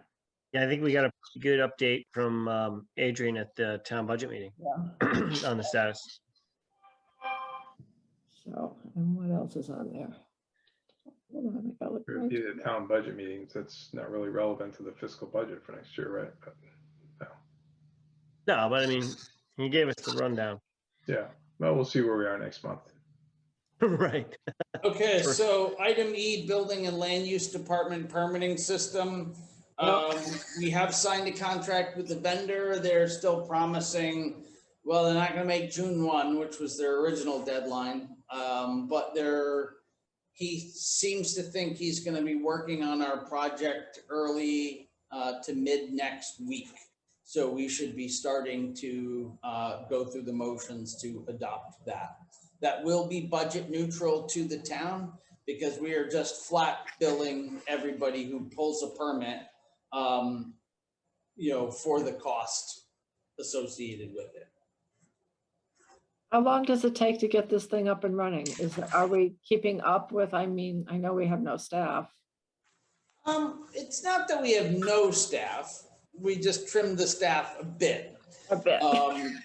So we do have people working. We're pretty close to caught up at the moment, actually. We're not in terrible shape right now. We had been quite behind for a while, there's no question. A bunch of people kicked in, and spent some time working through the backlog. So we have, at this point, done a pretty good job of getting back to kind of normal, close to normal. Anybody have any questions? I'm good. No. All right. Do we have a 2-page agenda? Hold on. Yeah, new business, discussion act on request for funding, Planning and Zoning Commission to hire a consultant to develop an affordable housing plan. I thought we weren't going to talk about that. So we did strike that from the We struck agenda. that. We struck that. You're right. You're right. Thank you. And- I apologize. The discussion about sending out the tax bills relevant to the budget process. Sorry. Right. That, okay. Right. So I'll just say that if we make it through this next budget cycle, we are on track and we'll be okay with getting them out. If we have a hard fail at the next referendum, that pushes everything 3 weeks back before the earliest we could have a budget, and we would definitely be into kind of bonus time. There's Same thing, Eric, I assume if we fails a town meeting. No, actually, if it fails at the town meeting and we do a town meeting, the next meeting, go 2 weeks later, we can just squeeze it in. Okay.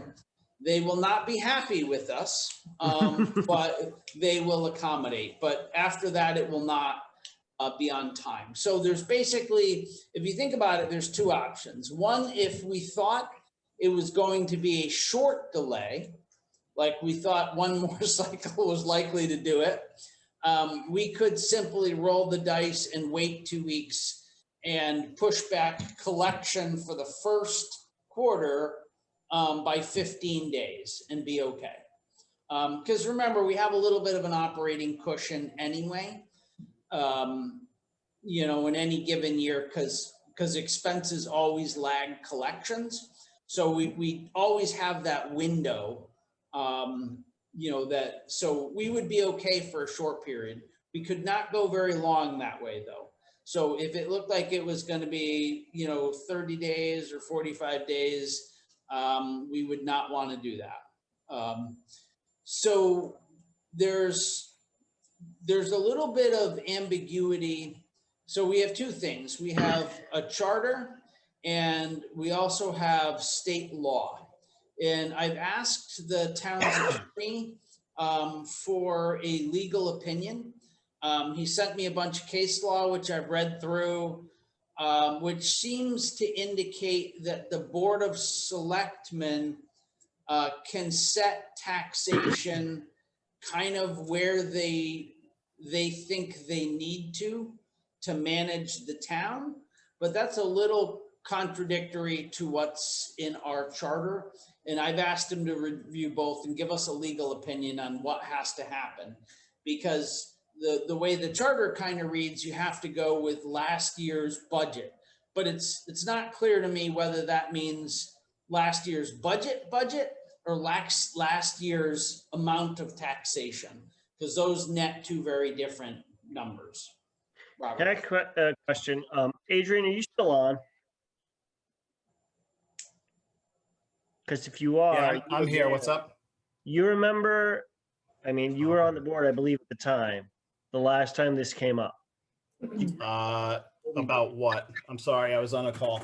Oh, no worries. Sorry. So we're talking about the situation where if this drags on to the point where the tax bills need to go out and we haven't finalized a budget.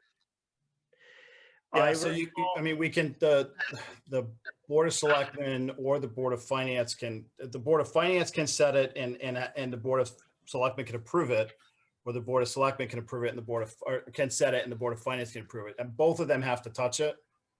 And then you can send out bills accordingly. You basically set it at what you believe the town needs to run or what your expected budget will be.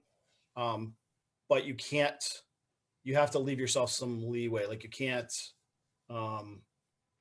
We probably need to talk about that, or, you know, if we're to get there, we're probably going to need a legal opinion because it is a little vague. It says explicitly in the charter, any such expenditure shall not exceed the amount appropriated in the last approved budget. Right. And so but it does reference the general statutes, which Eric said may have some other language. So right. And that's the expenditure side. The thing though is you're going by, so you're going by expenditures and it's a total value. So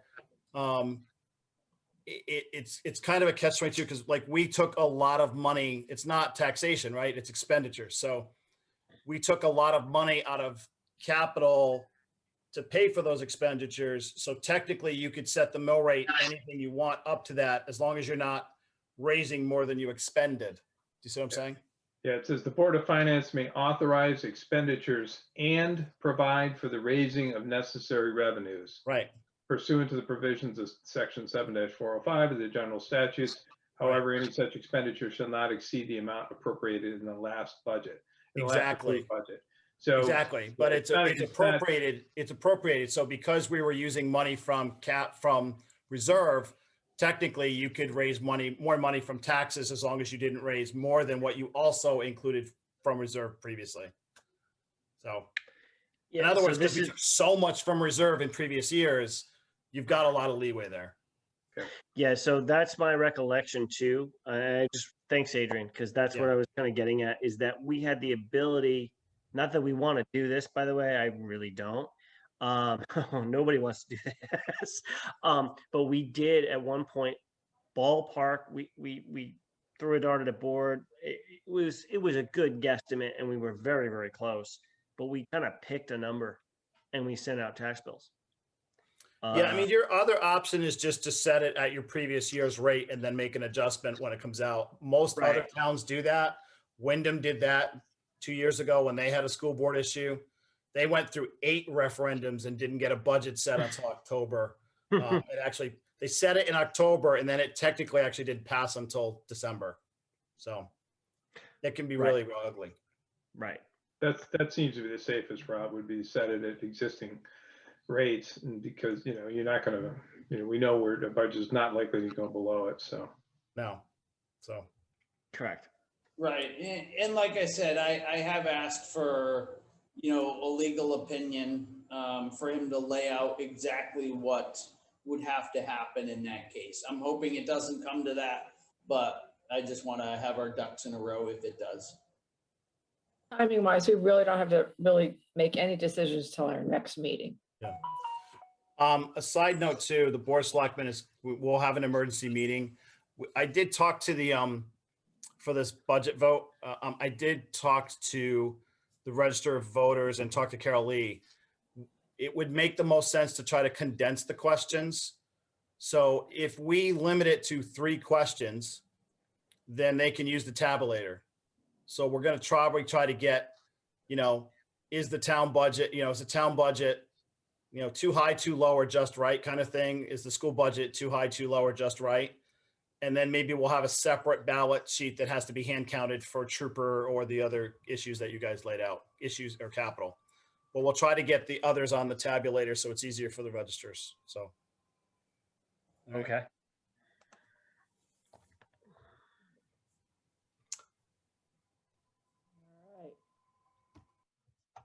Approval of minutes.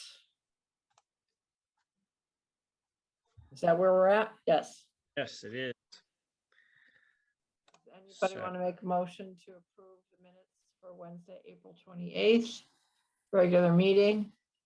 And Sunday, May 23rd, special meeting minutes. I'll move to approve the meeting minutes for Wednesday, April 28th, and for Sunday, May 23rd, special meeting minutes. Second. Second. Did Rob second? Rob, did you Yes, second? I second. All in favor? Aye. Aye. Opposed? Abstain? None. Okay, passes.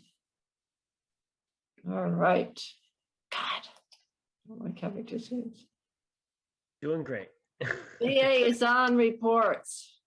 We really kind of talked about everything. Is there anything I'm Yeah, missing? CIP didn't really do anything last time. We didn't have a quorum, so we didn't have a meeting.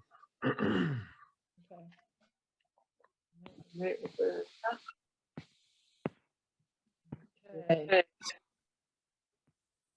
Anything else? No? Okay. I think we're back to public comment. No, board open discussion, my fault. Any other board discussion that we need to have? That anybody wants to talk about? I know everybody just loves talking about the budget. I think we've said what we have to say, I think. Yep. For the everybody knows where we're record, at. we're under a severe weather alert at this moment. Are we serious? Yeah, there's currently a pretty Thunderstorms. nasty line of thunderstorms that are expected relatively quickly. Oh, well, I'll lose our little. So run for your lives, basically. Meeting adjourned. No. Yeah, it's already thunder. Don't get ahead of yourself, Rob. You know, a boy can dream. I will say it's very, very dark and crazy here at Andover Lake. So Wow, okay. All right, so. Oh boy, yes, I see the radar. Public speak. Let's go around. Amanda, you still there? Okay, so public speak, we shall carry on. First up, we have Scott Person.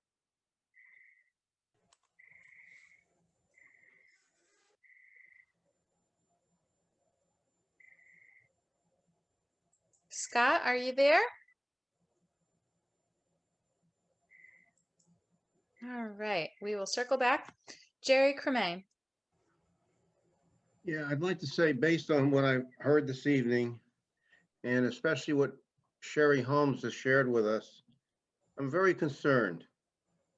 I have a strong feeling that if you raise my taxes 5%, it would cost me $500 a year.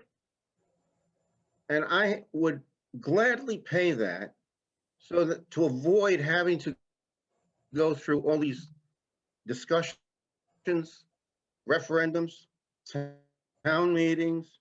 I gladly would pay it. And I'm wondering how many residents feel as I do, that they, for the sake of this town, the town side, the senior citizens, the school, I will pay that gladly, add it on. And if it saves this town from having to go through all of this, I'm all for it. Thank you. Here, here. Thanks, Jerry. Val Bruno. Hi, thanks, Amanda. I do have a couple things to say. There were a couple of comments that were made. I know that Diane had said it was difficult. The budget was difficult for the town because they've really kicked the can.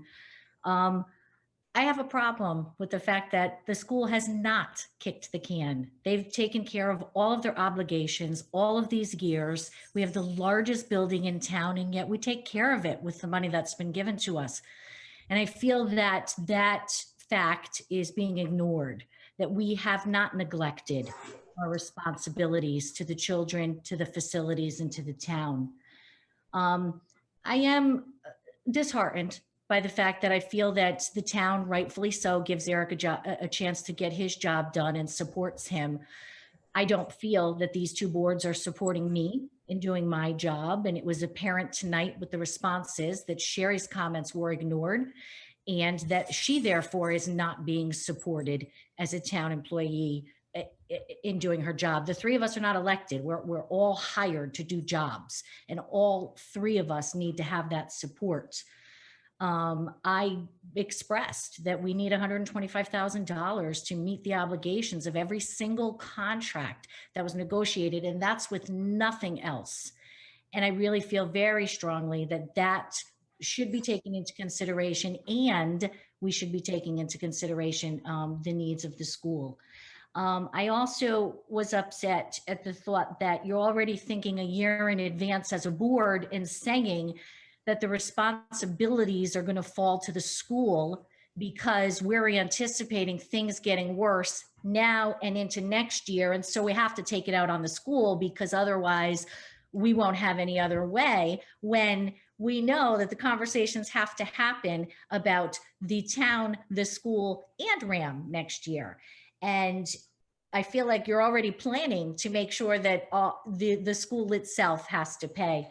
And lastly, you know, I do want to acknowledge that there were a number of times this year that I had grant opportunities that when I had extra money in that grant, I gave it away.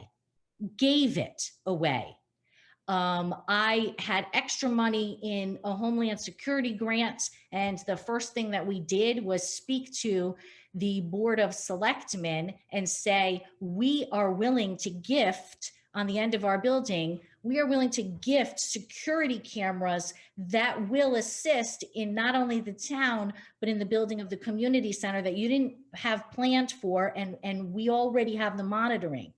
And so we keep looking out for the whole town, not just for the school. And that is poo-pooed away and slapped in our face now that we have to take on the responsibility of the fact that the town hasn't done what they need to do. But they're also not saying thank you for the things that we've done to help the town out. I spoke with Kathy Palazzi, and Sherry and I had talked last week about the fact that we had a security grant and that there was still some money left in that security grant to offer fencing from our soccer field to where the proposed garden will be next to the senior center.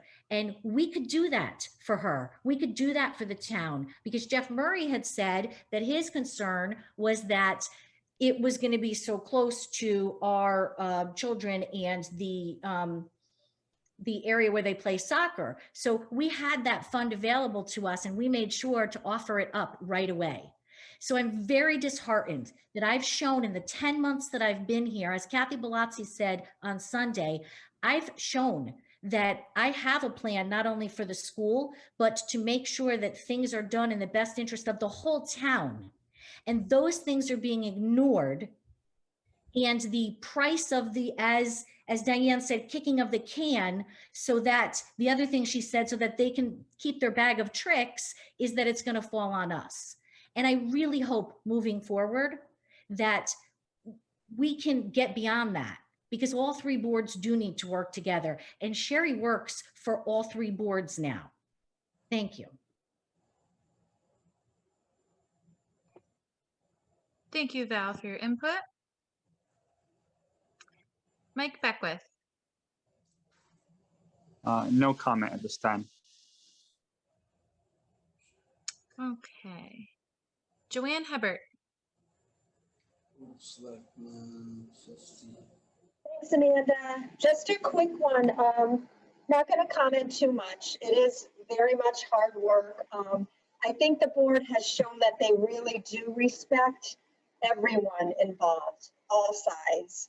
You know, they've been so diligent and taken a lot of time with considering the Board of Ed side.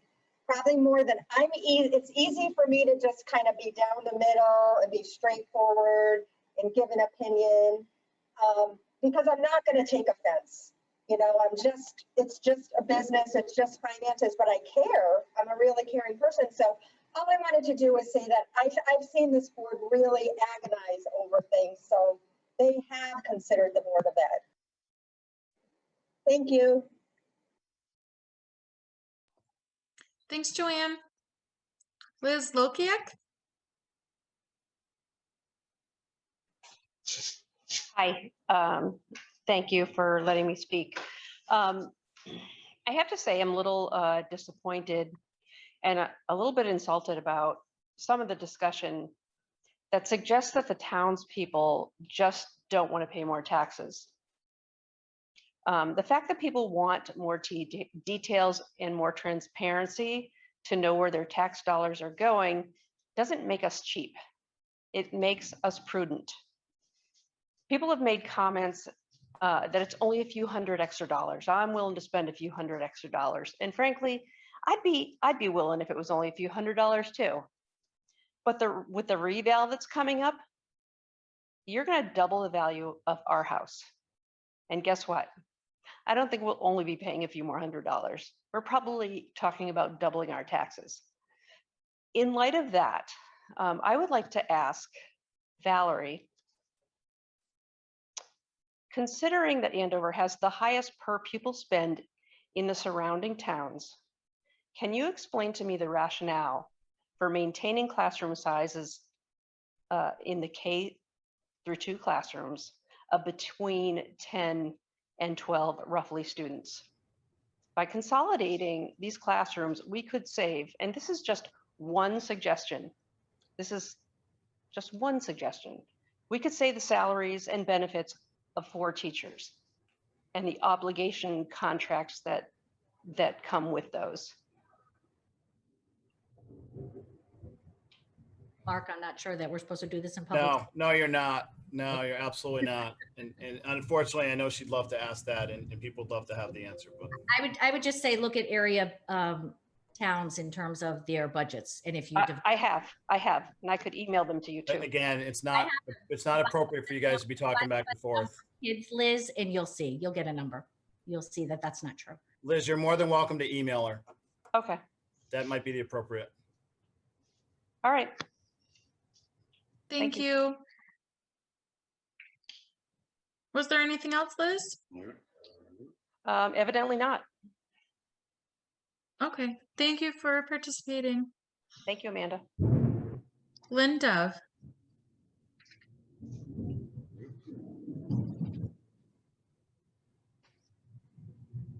No comment right now. Thanks. Thank you. Marcy Minor.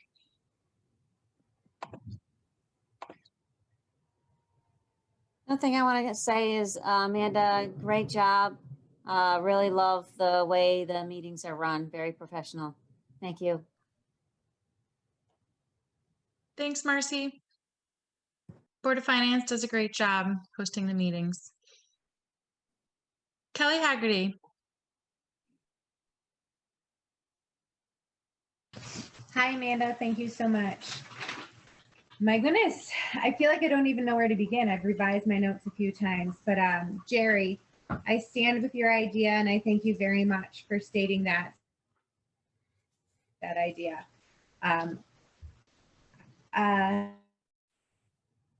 Of my ideas, but I do have to say that I'm really compelled to speak, Adrian, about your behavior. I think it was a little bit irresponsible and irrehensible. I'm not sure this is the time and place. I specifically have some concerns to bring up, but I know it's appropriate for email, and I know it's appropriate for private conversation. So as like a newly elected board member, I hope you will practice restraint and that you'll seek some. With that being said, I also have to address the rationale behind combining the small class sizes. I have taught kindergarten, first grade, third grade, and fourth grade for nearly 20 years. And I currently have a fourth grade class of 13 students. That's partially because of COVID and what we had to do to make our school doors open. So respectfully, if there was any year that classes of 10 needed to happen, this was the year. And it shows in the way that our school remained open throughout the entire school year. Further, in my professional opinion, kindergarten and first grade students should be in small class sizes of 10 to 15. We can't accommodate that 15. So yeah, we take a hit in our budget in that.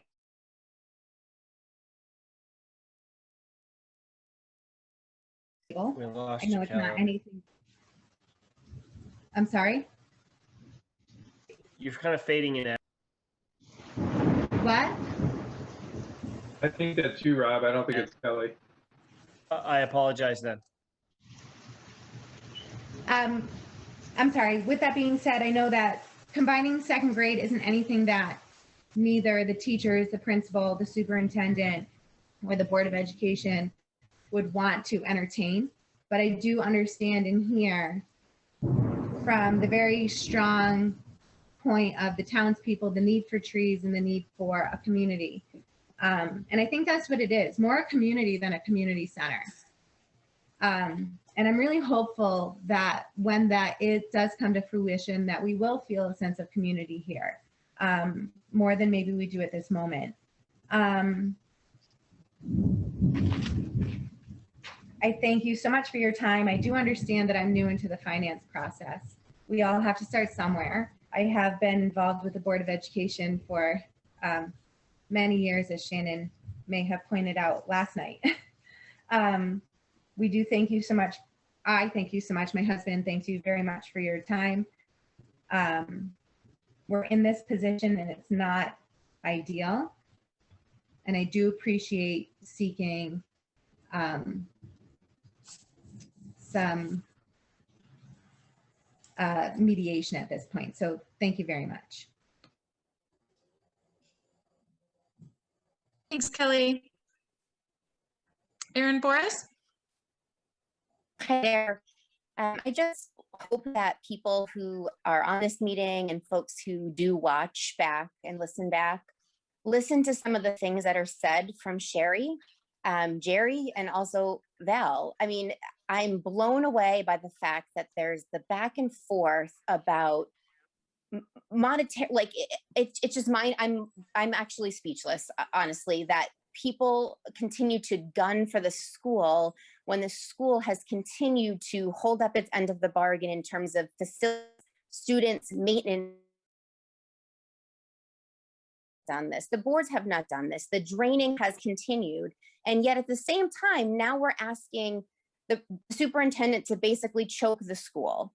We cut things, get rid of this. And for people to hop on and say that they've got data, we hired a superintendent who has a doctorate to then give us her opinion about what needs to be done with that. If people don't like the numbers, fine, but to bring forward information to say, well, I've heard this and I've done that, I just don't understand. Continuing.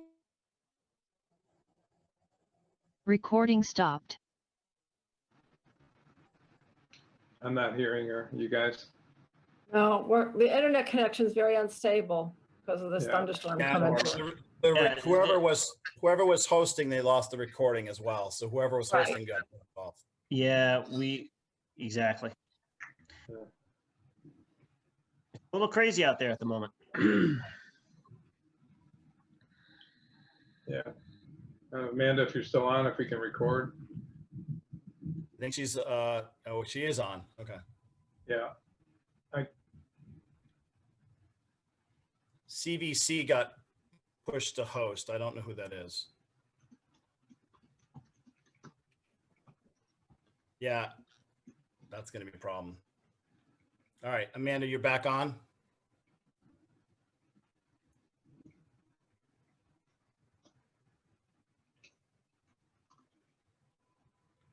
I think a lot of people in Andover lost power because I know Erin Boris lost power.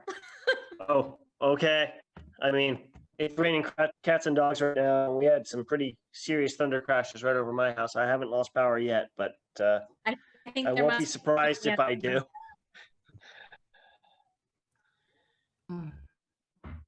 Yeah, so I don't know. Diane, if Amanda doesn't have access, do you have access? Were you co-hosting? No, I don't. Mark? I think Mark's frozen too.